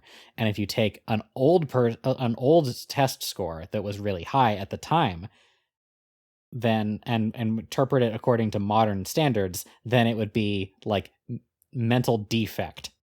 I'm not even exaggerating. It would be like below 70 by modern standards. And so the idea is that because our world that we inhabit has gotten more abstract and had more lines of information that you have to manage constantly, people have gotten better at dealing with more information and more abstract information over time. That doesn't necessarily mean that they're better at making insights, but it does mean that the kinds of things that they're capable of dealing with is different than it used to be. The claim is that people are getting smarter with time, which I also agree with, but what I'm trying to apply that to here is that also sounds like people are getting more lateral with time. That is, someone who is born now will be more lateral at the same age than the average person who was born 50 years ago, because the world demands that you be more lateral. And these things, I think, are skills that you develop. Yes. Okay. I did know what that was then. I had just not remembered the name. Mm-hmm. So cool. I agree. And there will be a post at some point specifically about schizophrenia, which I think is highly linked to high laterality. Mm-hmm. And at that point, I will go into capitalism and schizophrenia and how late-stage neoliberal capitalism is a schizophrenic framework which breeds schizophrenics and therefore lateral thinkers. I know exactly what you're talking about. I want to find it again, but I didn't know. That sounds awesome. Like I would Thanks be for all about reminding that. me. Cool. Breeding schizophrenics. Yeah, all about that. No, actually, that is good. Okay, no. Yeah. But it is schizophrenic. Right. Now, we're going to talk about that then. But I think... Well, Okay, I have two different things to suggest here. Firstly, Mhm. that as time has gone on, people have gotten more lateral, like en masse. But also, I think as an individual person ages, they become more linear after they peak. So if you think about a baby is the most impressionistic and the most linear. And then they get more lateral and more lexical. And then at some point, they crest, and then they become more linear again. And I think that because I have noticed my own history as I have gotten older and gotten less able to deal with multiple things at once. I'm getting more linear with time. And older folks that I talk to about this same subject agree that they have gotten more linear with time as well. Now, again, that's anecdotal. We also will have an aging trends post later in this episode, actually. So, yeah. And now, as for lexicality, you can also see that babies are not very lexical. Babies suck at talking, and they get more lexical with time. So, I don't think you can reasonably type babies. Hey guys, we have a human calculator baby here. I think Check this is a out. metric that only becomes useful once you are, I don't know, a person. Yes. Or behind puberty, maybe. Interpret once not you are a behind puberty, person but as you will. All right. But it's worth noting both how an individual person develops over time, and also that an old person, it was born in a time when the world was more linear. Yeah. Just wanted like both of those factors Yeah. kind of represented in how we think about population at large, because it like the age demographics of a given population might have something to do with what is normal. If you calibrate normal based on, like most science, college students, that's going to give you different results. I think that will give you more of the centralized bell curve in both directions kind of way. Maybe. Yeah, I can see that. Possibly. Anyone else want to give a distribution idea or a distribution? I mean, I have some stats here to talk about. No, I also just have want to more mention stuff, but first of all, I wanted to establish what we all think, how population is distributed on the graph. I don't know. I think I'd still stick with the second row being most people. Yeah, I just about like second row from below. Yeah, I think that's But I think if you'd split up like younger and older people, it could diverge in some way. Oh, I think it will very much diverge. Yeah, I mean, I think believe. The high laterality trend on both the Discord and the Reddit is partially product of mistyping, but it's also partially product of it just being a lot of young people. Sure. So okay, then onto a different thing, which is just the titular autism. Because Digi, what? Oh, yeah, go on. Yeah, because Digi obviously in the video says like autism is just high laterality. Human calculators noticeably autistic, new types just extreme autists. Like Digi obviously doesn't really think that extreme linears are autistic, but I still think that this is useful in the way that autism is typically used on the internet. Yeah, in that it is some kind of divergence from norm at the extremes. Yeah, exactly, because like spreadsheet autism, as I'm going to call it, can be a bookkeeper thing, definitely. And there could definitely be a kind of pure instinct autism. What I think autism is in the normal discourse, not the medical one, obviously, is just a highly abnormal flow state. And I think those can definitely exist in all the corners. I think they can kind of exist everywhere, but they would be more probable there. Most prominent also in the corners, I believe. Yeah. I mean, I would... Autism is you work incredibly... Your brain works hard in a state that people don't get, and for a reason that they don't get. I think it's pretty easy to make the case that people on the extreme corners are borderline caricatures of people, and that's why it's so easy to type people who are in the corners, because they're already, like, in order to be properly placed in the corners, you have to be pretty far out there, and that lends you to being very specific. And so it's just natural that, like, based on that, it seems to indicate to me that people are mostly in the middle, in direct contradiction to the thing that I just said previously. Yes. These ideas are compatible. Shh, you didn't see anything. Okay, so we can all agree that there is linear Categargoyle autism. Yeah, sure. Yeah. Yeah. So maybe not as like one exact.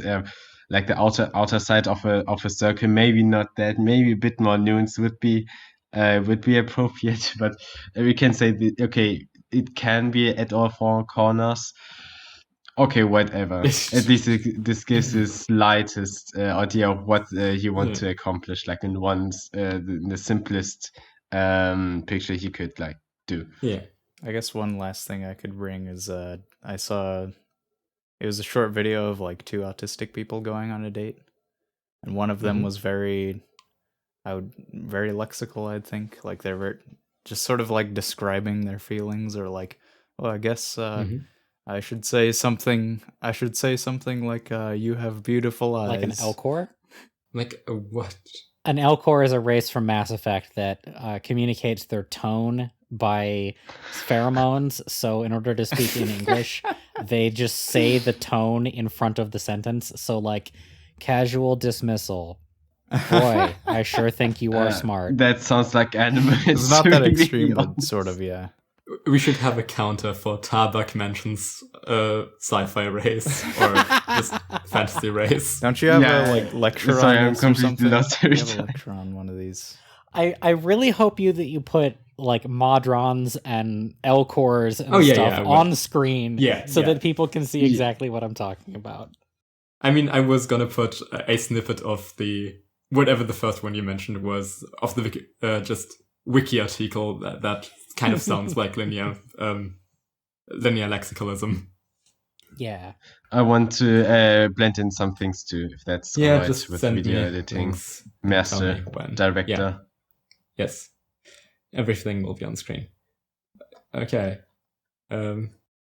No, okay, for the last note on this post, I just want to mention I have like some data to say, okay, the Discord is like completely different than what we call the general audience, because in total we have like given right now when I took the notes, so 2 days ago, there are 223 roles given, like neurotype roles, disregarding doubles, because of obviously we have some double typers who are in between types. And funny enough, overseers plus fascinators plus new types or analysts are already more than the majority. We have so many overseers and fascinators. I believe like both are tied at 45, which is like not a very significant amount of people here. And well, that does not reflect what you had earlier. That we were saying, okay, understanding is kind of like the where most of the, In where the the majority general of population. yeah. Oh, the yeah. I was biggest also going to type is- say that I think most people like my age and younger are overseers. I think the center of the bell curve is actually not on my exact position, but in the like leaning slightly in the overseer direction.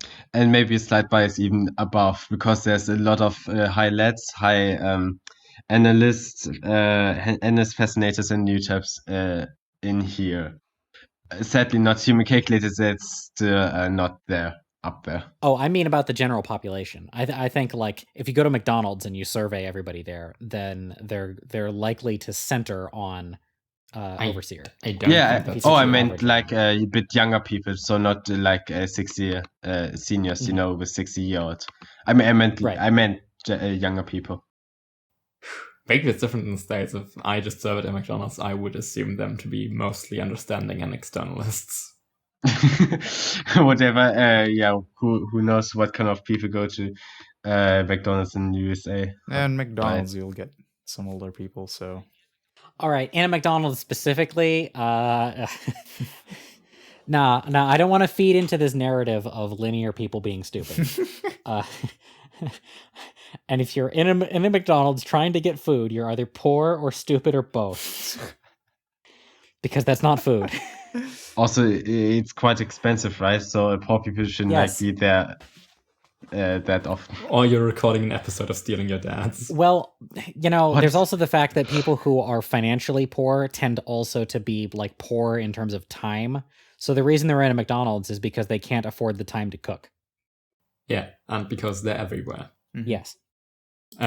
Also, what we forgot to mention is that this is again a discussion about two posts, because again, directly after this was posted came another post by iWannaBex, which is general population distribution. What do you think the distribution of types in the general population is like? Which is definitely spawned by this one, because it came immediately afterwards. And that is the entire discussion under this post.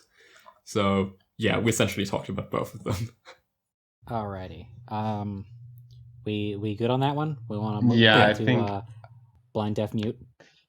I completely vomited out my talking points, except the one I want to blend in, because I won't like present it. Okay. The next one which is like very controversial among all of us, and we're going to have like some fun talking about it, to say the least. Yeah, so first it starts with like renaming the axes to something else to try and be A popular theme these days. yeah. Right. Specifically, what we mentioned last episode, which is for laterality and linearity, convergent and divergent thinking, I guess respectively, though I said them the wrong way around just now. Based on what we and- just talked about, this is kind of shaky. Like, if the general population has gotten more lateral, then linearity can't be convergent thinking in that way. Well, divergent thinking, let's just explain these terms. Divergent thinking is essentially taking a premise, going a lot of different directions and trying to figure out creative workings on from that. While convergent thinking is taking in a lot of impulse and coalescing them into one solution to a problem. So these things are obviously not mutually exclusive. You have to do both. Yeah. One is essentially, and they are essentially different modes of problem solving for different problems, which kind of pose the question, is all of thinking problem solving? Like, is your cognition just problem solving? Can laterality and linearity be broken down something that is just, how do I tackle this issue? I think that point can be made. I just don't know if I'm entirely comfortable with it. I'm open to the possibility. It seems a little reductive, but I'm willing to be convinced. Like, maybe your mind is designed to solve problems, and when you're not solving problems, you could argue that you're in a wandering state, like those mechanisms are just sort of doing what they want. Right. Like, just experiencing an emotion is probably in some way kind of problem solving. But it feels weird to call it that. Well, at that level of granularity, I think the idea of problem solving breaks down. But the graphic that goes along with this convergent divergent thing, if you would describe one of those graphs or the other as how you process emotions, then like all of a sudden it feels like it lines up a little better. You know? Okay. Yeah. Yeah, I like the idea. I think that convergent and divergent thinking should be a more popular idea. I'm not totally sure if it maps perfectly onto linearity and laterality, but I have been thinking about it constantly for the past 2 days or so. Also, as like these are obviously not mutually exclusive, and you need both. Like, you need to come to conclusions, and you also need to creatively think and derive possibilities from an input. So what we're essentially asking with how linear/lexical someone is how good are they at doing these things, or how useful is the output they get? Would you agree with that? I don't know, because I feel like I'm trying to frame this in terms of people that I know around me. Because that phrasing it like that makes it sound like linear equals practical. And I lean lateral, although, with age I'm sinking down. I'm feeling the gravity well that it is linearity eventually going to pull me in and spaghettify and crush me to death.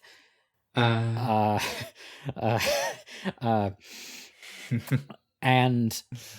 this is what Digi meant when she sang my stuff in a bag and be on the road to the edge of the earth and jump in a black hole. Yes.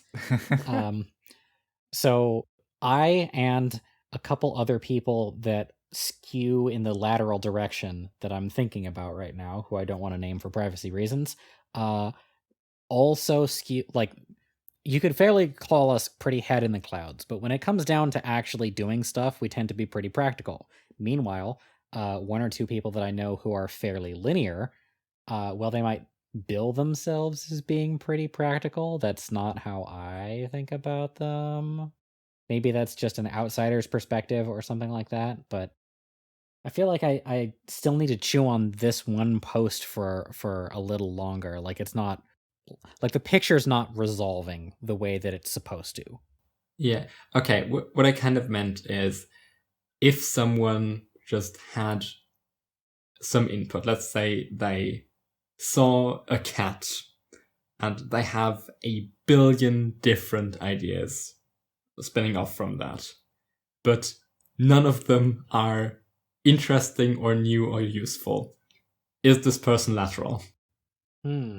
If you just do divergent thinking a lot, but it does not benefit you, it does not get you to conclusions you can use, are you lateral? Like, my example here, I wrote down the hallucinating bookkeeper. Oh, yeah. Oh. The bookkeeper who just sees the cat, has a bunch of weird hallucination he gets from that cat. But obviously he cannot do anything with that. Is he a bookkeeper?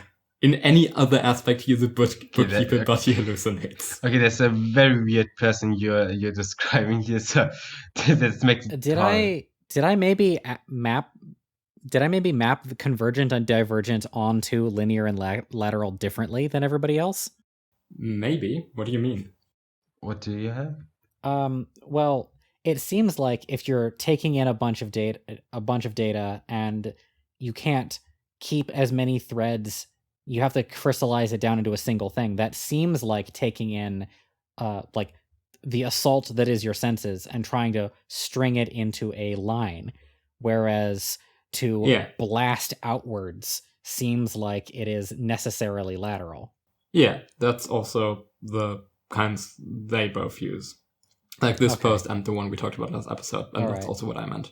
But then, as I'm describing that, I can totally see the mere ability to handle that much information in different threads and get something useful out of it seems to require laterality. Right. I think that a lot of what Digi herself does and what she describes as lateral thinking is crystallizing from a bunch of different sources into a cohesive thing to present.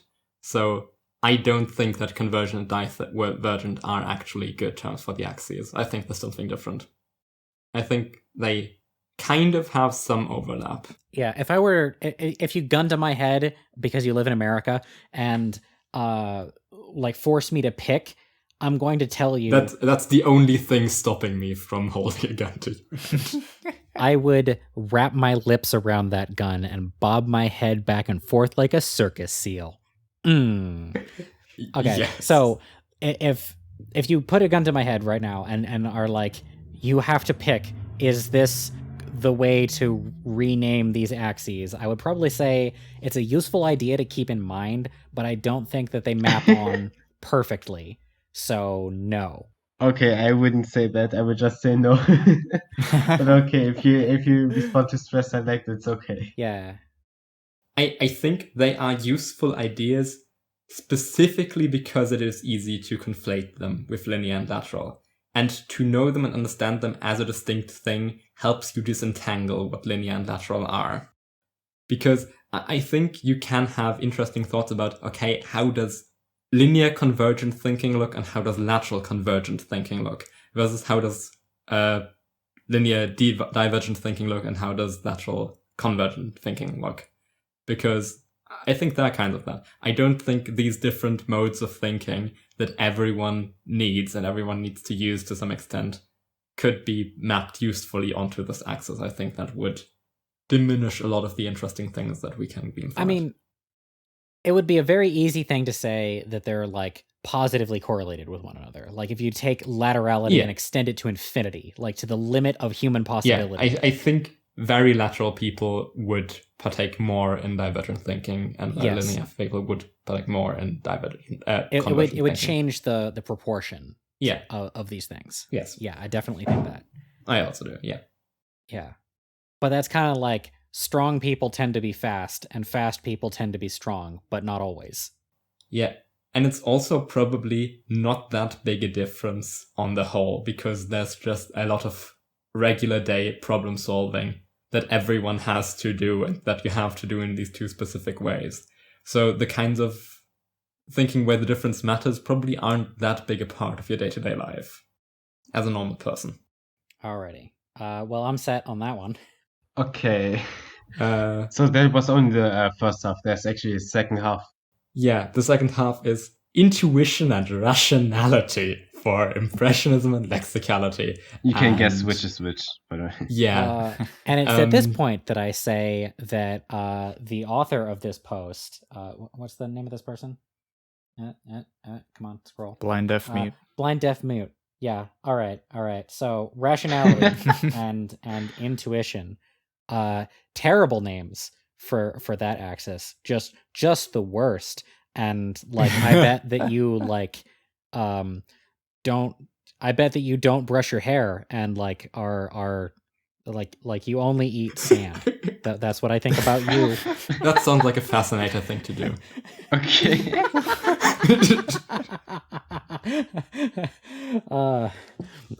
I'm saying that this is a bad take and you're a bad person because of it. Yeah.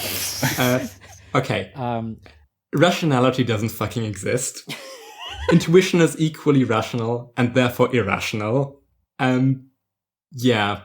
Yeah, no, rationality is not a good word. Please remove it from your vocabulary. Yeah. Like, When used in this intuition is context. just a evolutionary refined way of short-circuiting rational reactions to stimuli. It's like thinking fast and slow. That's the title of a book that I haven't read, but people talk a lot about it. Thinking fast and slow, where intuition isn't a real thing. It's not a distinct entity. Fast think and slow think, those seem like real things. And now I have a bit of a different perspective on rational than you guys, because I think that I agree with Oliver Thorne from Philosophy Tube that rational just means has reasons for things, and is using those reasons to drive your conclusion. But that's kind of an unhelpful distinction in most cases. And I don't think it is what this person means. Yeah, because having reasons doesn't mean that you have like a good line of logic behind something that you're doing, or that your reasons are even accurate to reality. You just have some. Yeah, and as you said earlier, like a word is exactly as vague or as concrete as what you mean by it, and I don't think that they mean this by it. Right. Although they should. More people should think this way. I'm going to be the advocate telling people to think this way. You must do what I say. I would like it because it would remove rationality essentially from the dictionary, because at that point it would not be a useful term to apply to anything. Exactly. Yeah, that's why we invented the word rationality too. Rationality too. That's just going to be in the dictionary. Rationality too. This is then our next definition. Well, I think it's still useful because it invites people to think about the reasons why people do things, even if those reasons are stupid. To bring this full circle back to Digi, that's what she's been saying for a long time about people who believe stupid things. They do believe wanting to build a wall to keep all the foreigners out, even though most people tend to be here because of overstaying their visas.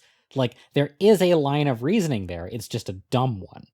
And it having this definition of rationality invites you to think about what reasons somebody would give for their stupid beliefs. Yeah, and also this is again not a scale.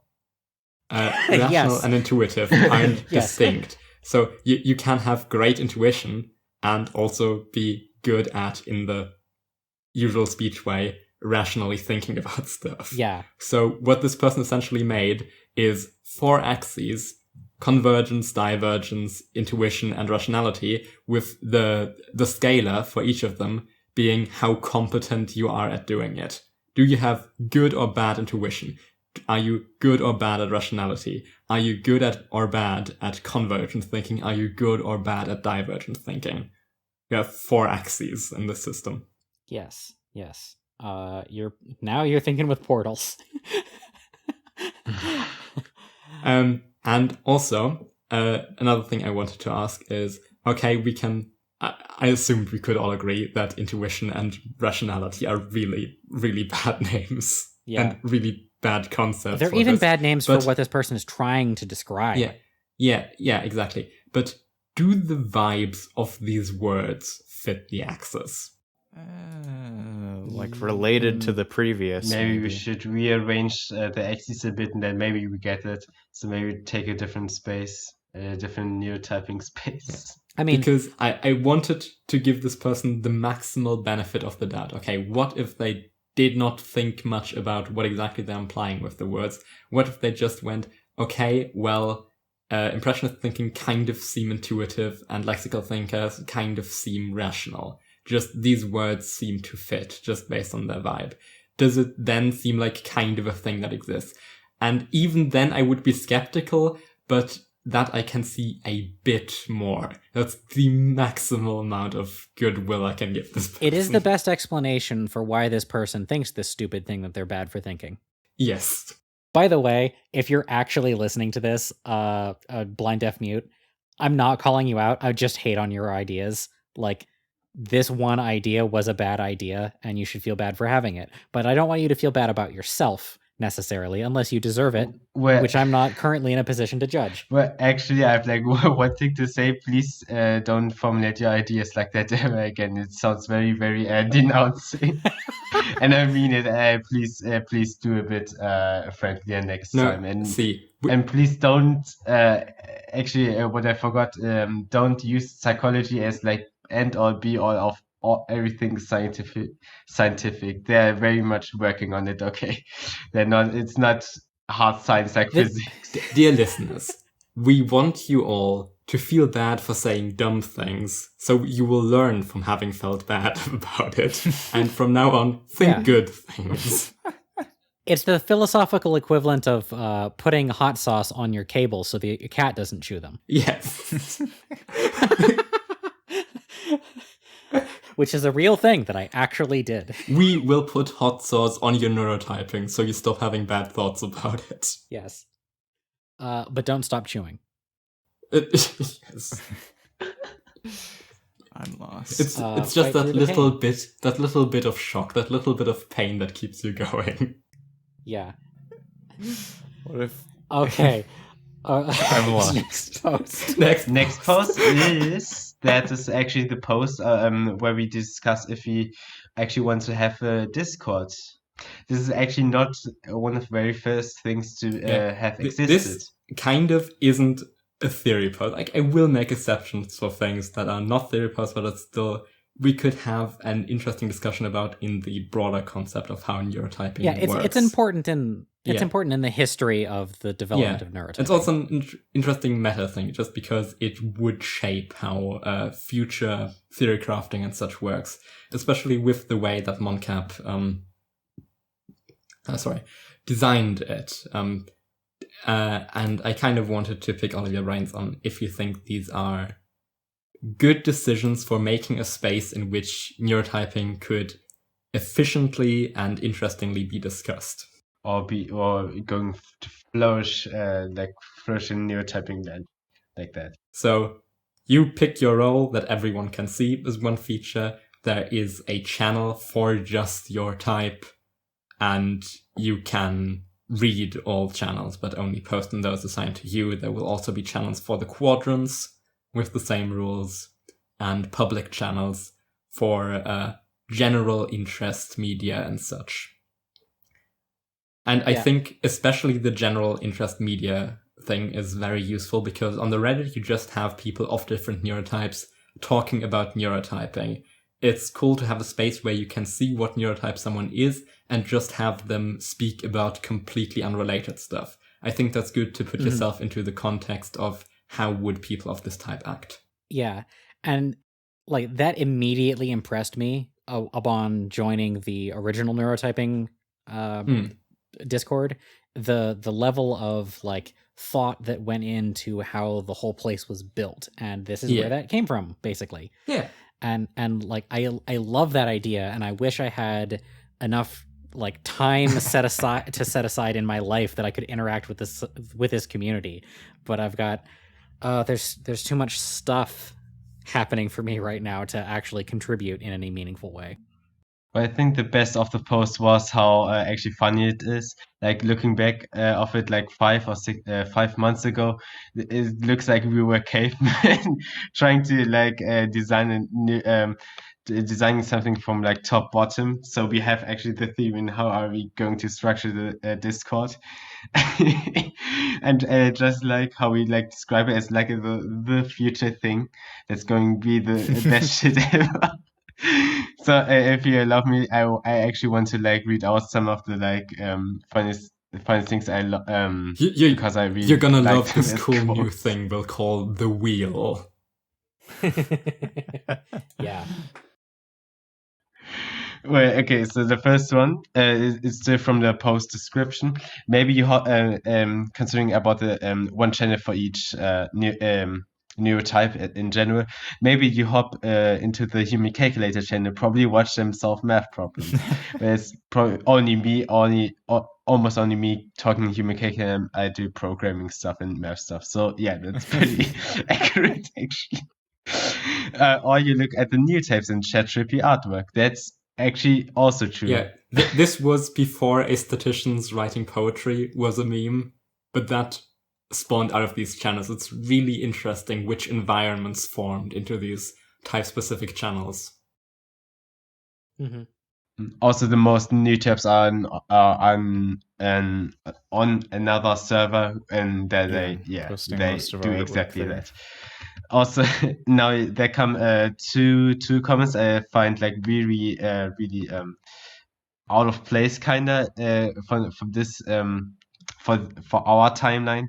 First one, don't block communication until at least 2 to 3 boxes away, if at all. As people can always contribute as long as they invest the time into trying. It just sounds like okay. We have like for example, we take human calculators, so that would mean not only can human calculators post in there, but also for example, technicians and analysts. So this is exactly what they want to say, and we actually have neuro quadrants where we have only the quadrants. The book club, chat zone, Gotham City, vibe zone, like for quadrants, and one extra quadrant public channel. We find quite funny because maybe somebody read this and said, okay, maybe we're going to do this. But in general, I find this a bit, it sounds very gatekeeping. No, we don't need that. No, just have a channel for the neurotype and everything's good. Not the word won't break. Okay, that won't happen. Don't be that. Yeah. And for people who don't know, there's also like a public access. Ask this person. Yes, exactly. That was at the old server, and that was very much buried like very quickly because nobody used that. Actually, that's a actually specific type me channel where you can just say, "Hey, this is me. These are things I like. This is how I think. Please, you people here, tell me what type I am, or explain to me about the types." Oh yeah, we don't have that in the new server, right? Oh, that's why I forgot a bit about that. There isn't one called that. No, we don't. We only have meta. Interesting. Okay, this was a good feature. I wanted back. Yeah, that's why I forgot about this. Yeah, that's why we want to direct people like after the test and so on to go to type me and so on. Okay. Anyways, going on. Roles should definitely be non-exclusive as you are supposed to put yourself vaguely onto the chat, not a specific point. It will be perfectly reasonable for people to choose multiple roles. Endless and fascinating in my case, where actually like we are not the ones who do roles are not stupid. Of course, if you have 2 roles, then you can post in both channels. So saying that if you have double type, you cannot post anywhere because one type is like restricting the other. I think that's where they want to go. But other than that, yeah, please don't have type specific because I don't want to be a gatekeeper. I really want to go into that convo. Just no, you don't need to do that. No. Yeah. Also, exactly 1 week ago, Scroll and Moncup, 2 of the important people, said retrospective. Lol. I know, right? In retrospective, is a cringe concept and would never take off. Yeah. That's exactly what we are thinking. Would never take off. Well, obviously, Cringe. we think that. I think the Discord is by far the best place to learn and get into neurotyping and do stuff like that. I recruited most of this cast on there. Tarbak is just a person I know. Yep. Yeah, but I also think that the Reddit still has a place, much as it pains me to admit, because Reddit is bad. It is the worst place on the internet. You should never go there.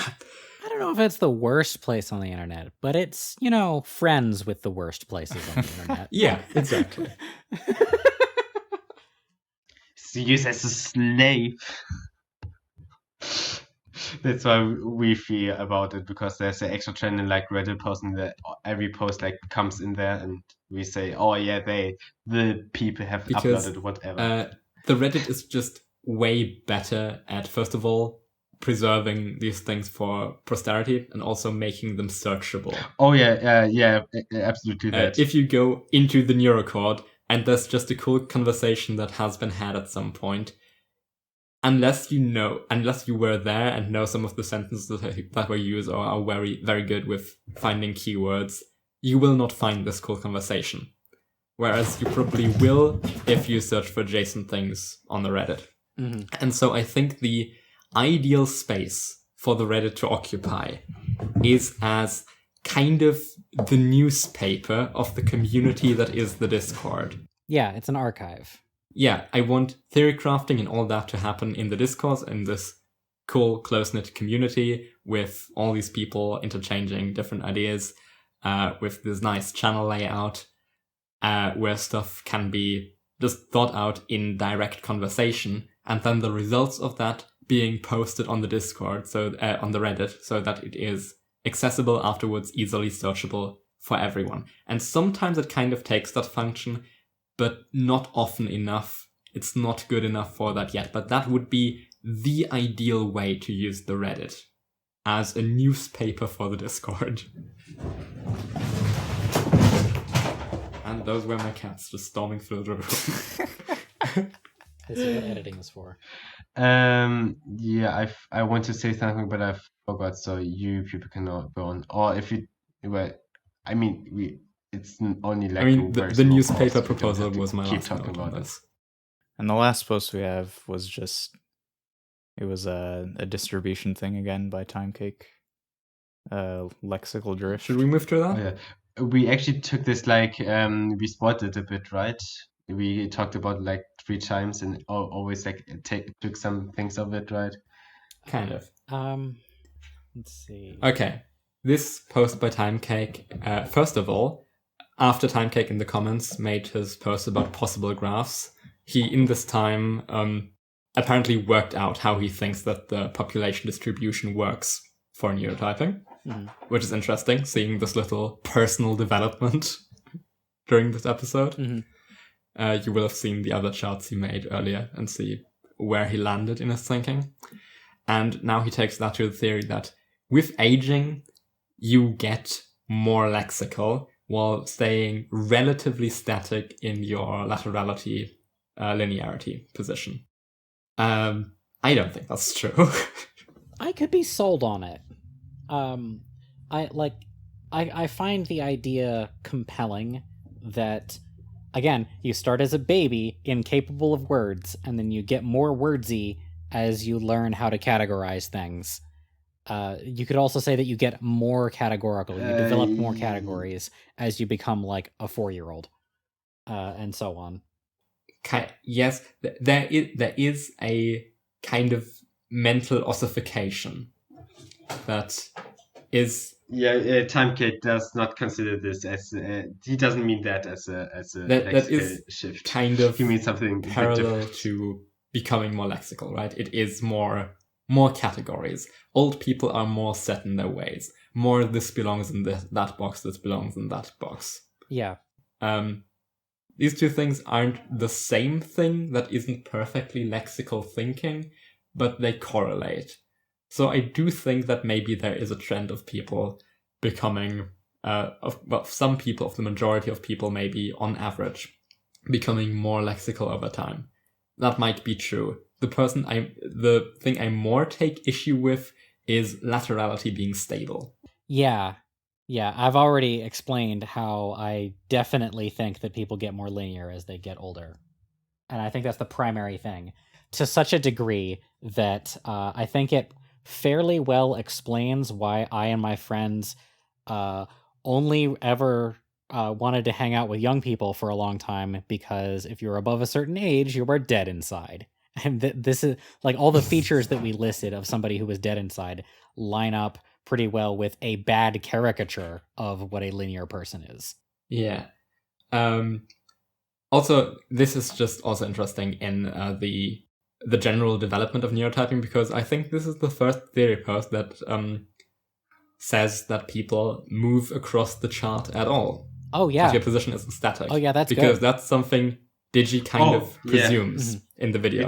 Like she said, this is just a thing. This is how you act. And this is the first time they said, no, it shifts. Specifically, these are the kind of patterns that are in the shift. And even if I don't completely agree that these are the patterns, at least we had the idea. Like, I don't know.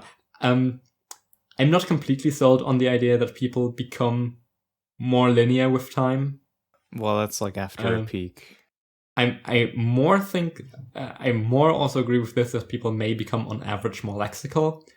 But if anything, I think these are averages of trends, that there are definitely people who move the opposite direction. Like, I know old people who have completely abandoned categories. And, I think that there are, on average, trends in the population that people may get more lexical, and possibly I could be sold that they get more linear. Maybe. Well, beyond just being set in their ways, I feel like there's a strong case to be made for old people deciding how many kinds of person there are at some point, and then never budging from that unless you fight them. And this is why, like, a lot of people who are above a certain age have a really hard time processing the concept of a trans person. Yeah. Because they are unwilling to make a new category in their mind to accommodate these people. And like if you take a lexical person and then you like convince them that this category doesn't exist, I would expect similar behavior from them when you present them with examples in that category. So mostly what I don't know if time cake means at this point is that these are averaged out trends that people could generally just move across the chart, which I think is a good take. I don't like Digi's insinuation that it is static. I think you definitely in your life move around like a bit at least.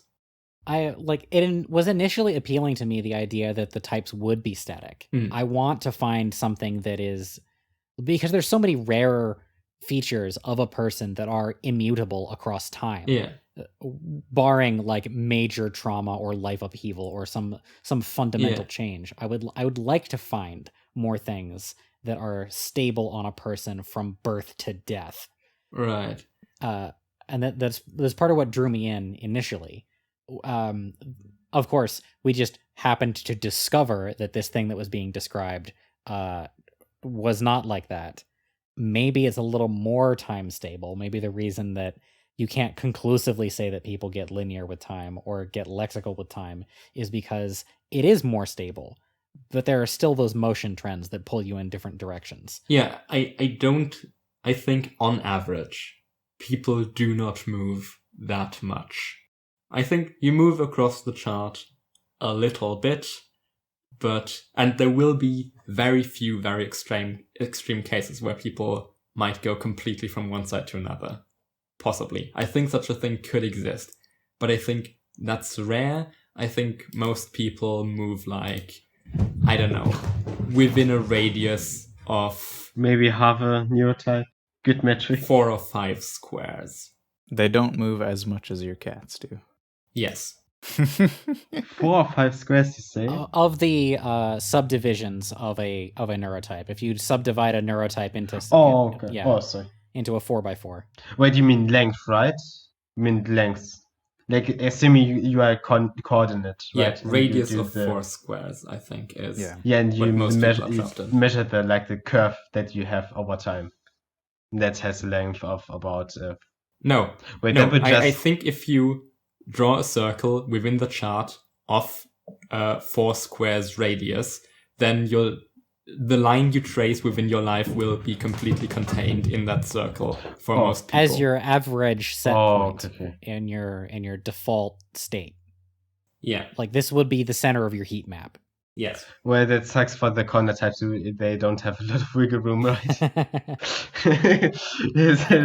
Maybe that's why people at the far extremes are like so easy to identify, is because the total range of approach, Yeah. like when you get to the really far out there extremes in any direction, you start to run into the edge of what is possible for a human to be. So it like Maximum necessarily overdrive. constrains the population and what they're capable of being. A maximum overdrive for human calculators. Yeah, that feels like a discovery to me.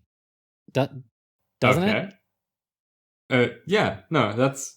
Life discovery of a new theory. I haven't thought of it exactly that way before. Yeah. But yeah, no, that sounds Cool. right. Yeah. All right. Somebody make a chart out of that and post it. Maybe we have to, because until this video's out, Yeah. Somebody who's not me make that chart, because as soon as this podcast is wrapping, I'm going to spend the next half hour peeing. Yeah. Yeah, I have probably do that. I think you can just leave and we will just cut it out, I think. I had 3 cans of soda. I had 3 cans of soda during the recording of this podcast. Just excuse yourself. No, it's fine. Don't touch on yourself. It's fine. I need to break the meme. I need to break the meme that Tarbuck pees constantly. Okay, but to be fair, I also have to, and I only drank water. But we kind of like finished, right? Yeah. So this is the only after talk. Yeah. Oh, last thing I wanted to say is that maybe part of a perceived lexical shift is that just people as they age get better at communicating, because obviously they will get more practice in it. So that might be be perceived as, people get better at expressing their thoughts, so they are better at this breaking down process that allows you to formalize. You've leveled up your lexicality. Yeah, that sounds right to me. So that's maybe a part. Maybe part of it is just in how you express yourself, and part is an actual cognitive shift. Yeah, okay. It's a rich tapestry. Yeah. Another thing we forget to say last episode, which is read the video description. Yes. There is our note document where there's everything listed we wrote down for these posts. There's also links to the posts, obviously. Mm-hmm. There's links to previous episodes, of course, to Digi's videos on the topic, and a link to both the Neurotyping Discord, where you can talk to me, Urcoy, and Tolgi, if you want. Give us feedback on our own Discord for the Neurotypeline, which is also linked there. Right now it's more of a planning channel, but feedback would be good. And yeah, contribute to this rich tapestry of neurotyping theory. Come to the Neurotypeline Discord and tell me how great I am.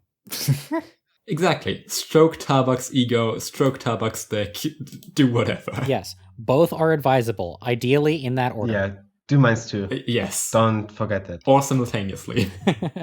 Yes. There can be overlap. Yeah, right. Do we want to do a round of plugs? Do we have plugs?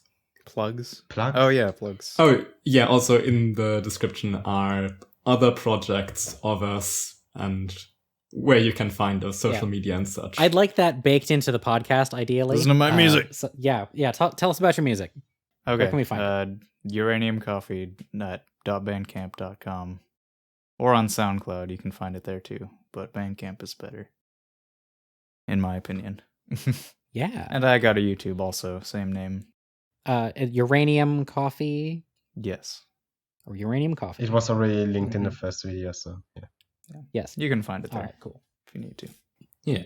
All right. I host a crafting channel, but the thing that you actually want to follow me for is the Arch Plays, which is an off-brand Digibros / Vic and Hope, featuring me and like minor YouTube personality, not a vampire.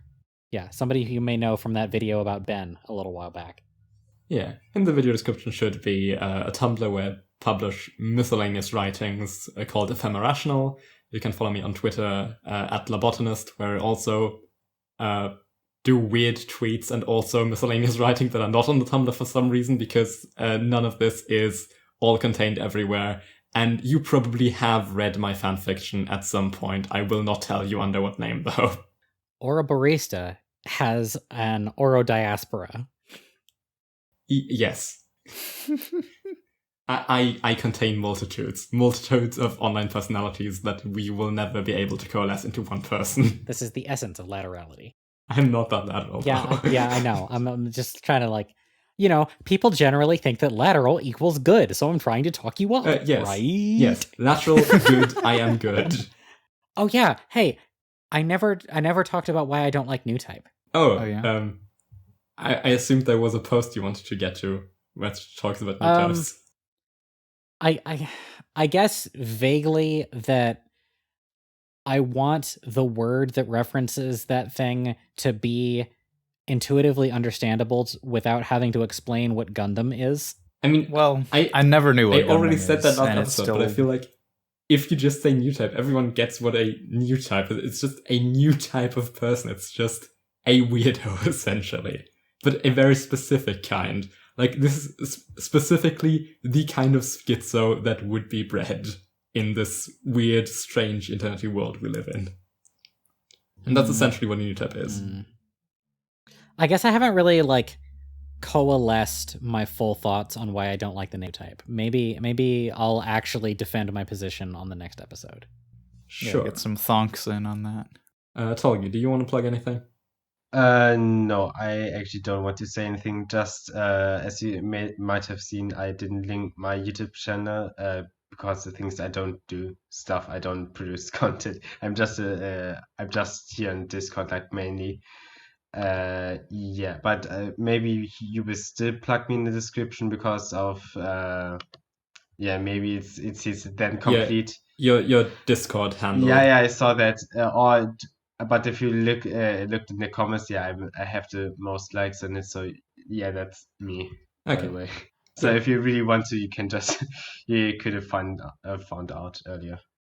Yeah, and follow us all on Twitter, by the way. Yeah, follow us on Twitter. Also, there is a Neurotype on Twitter. It hasn't done much yet, but yeah, follow that for, I don't know, updates, outtakes, if we ever have any. Who knows? Yeah, we just upload the first 7 minutes, which is a secret among us. Okay. You know, I wouldn't mind. I think it might serve as a decent advertisement to take the talk about the axes, the first talk about the axes, the word, come on, it's my favorite now, categorical, the categorical talk, scoop that out and use that as an ad. Okay. Yeah. Okay. Just one final note, maybe we should have done some of this after talk maybe before. So, for example, say at the start of the video, read the description.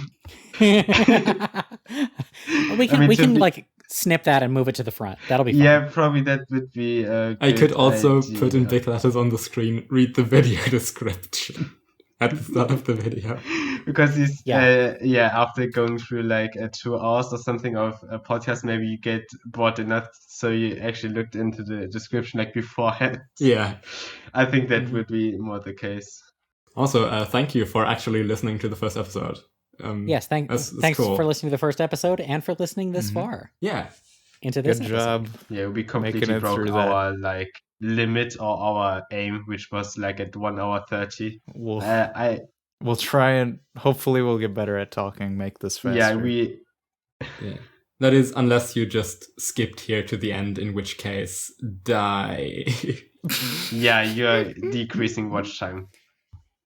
Yep. Just like click play as you like go out to do stuff. Yeah, just leave it exactly. on your computer. Just sit in your car, listen to people talk about neurotyping. I mean, I unironically did that when the first episode came out. I just hit play and then took my headphones off and walked away. Yeah. Just put the episode on loop and have it playing while you sleep. It's incredibly relaxing, I promise. Do that. You are All falling in love with the sound of my voice. You want to give me $5. Tarbuck Okay. Transom is your favorite YouTuber. Okay, no, Time I to think say- we have said everything, so we can just end this here because we're It's- like way yeah. above our aim. So Time to Alright. say goodbye. S- Goodbye. And goodbye, everybody. didn't we Bye. want to do an ending Uh, clap or something Yes, ending clap. for the ending clap. fans? Okay. 3, 2, 1.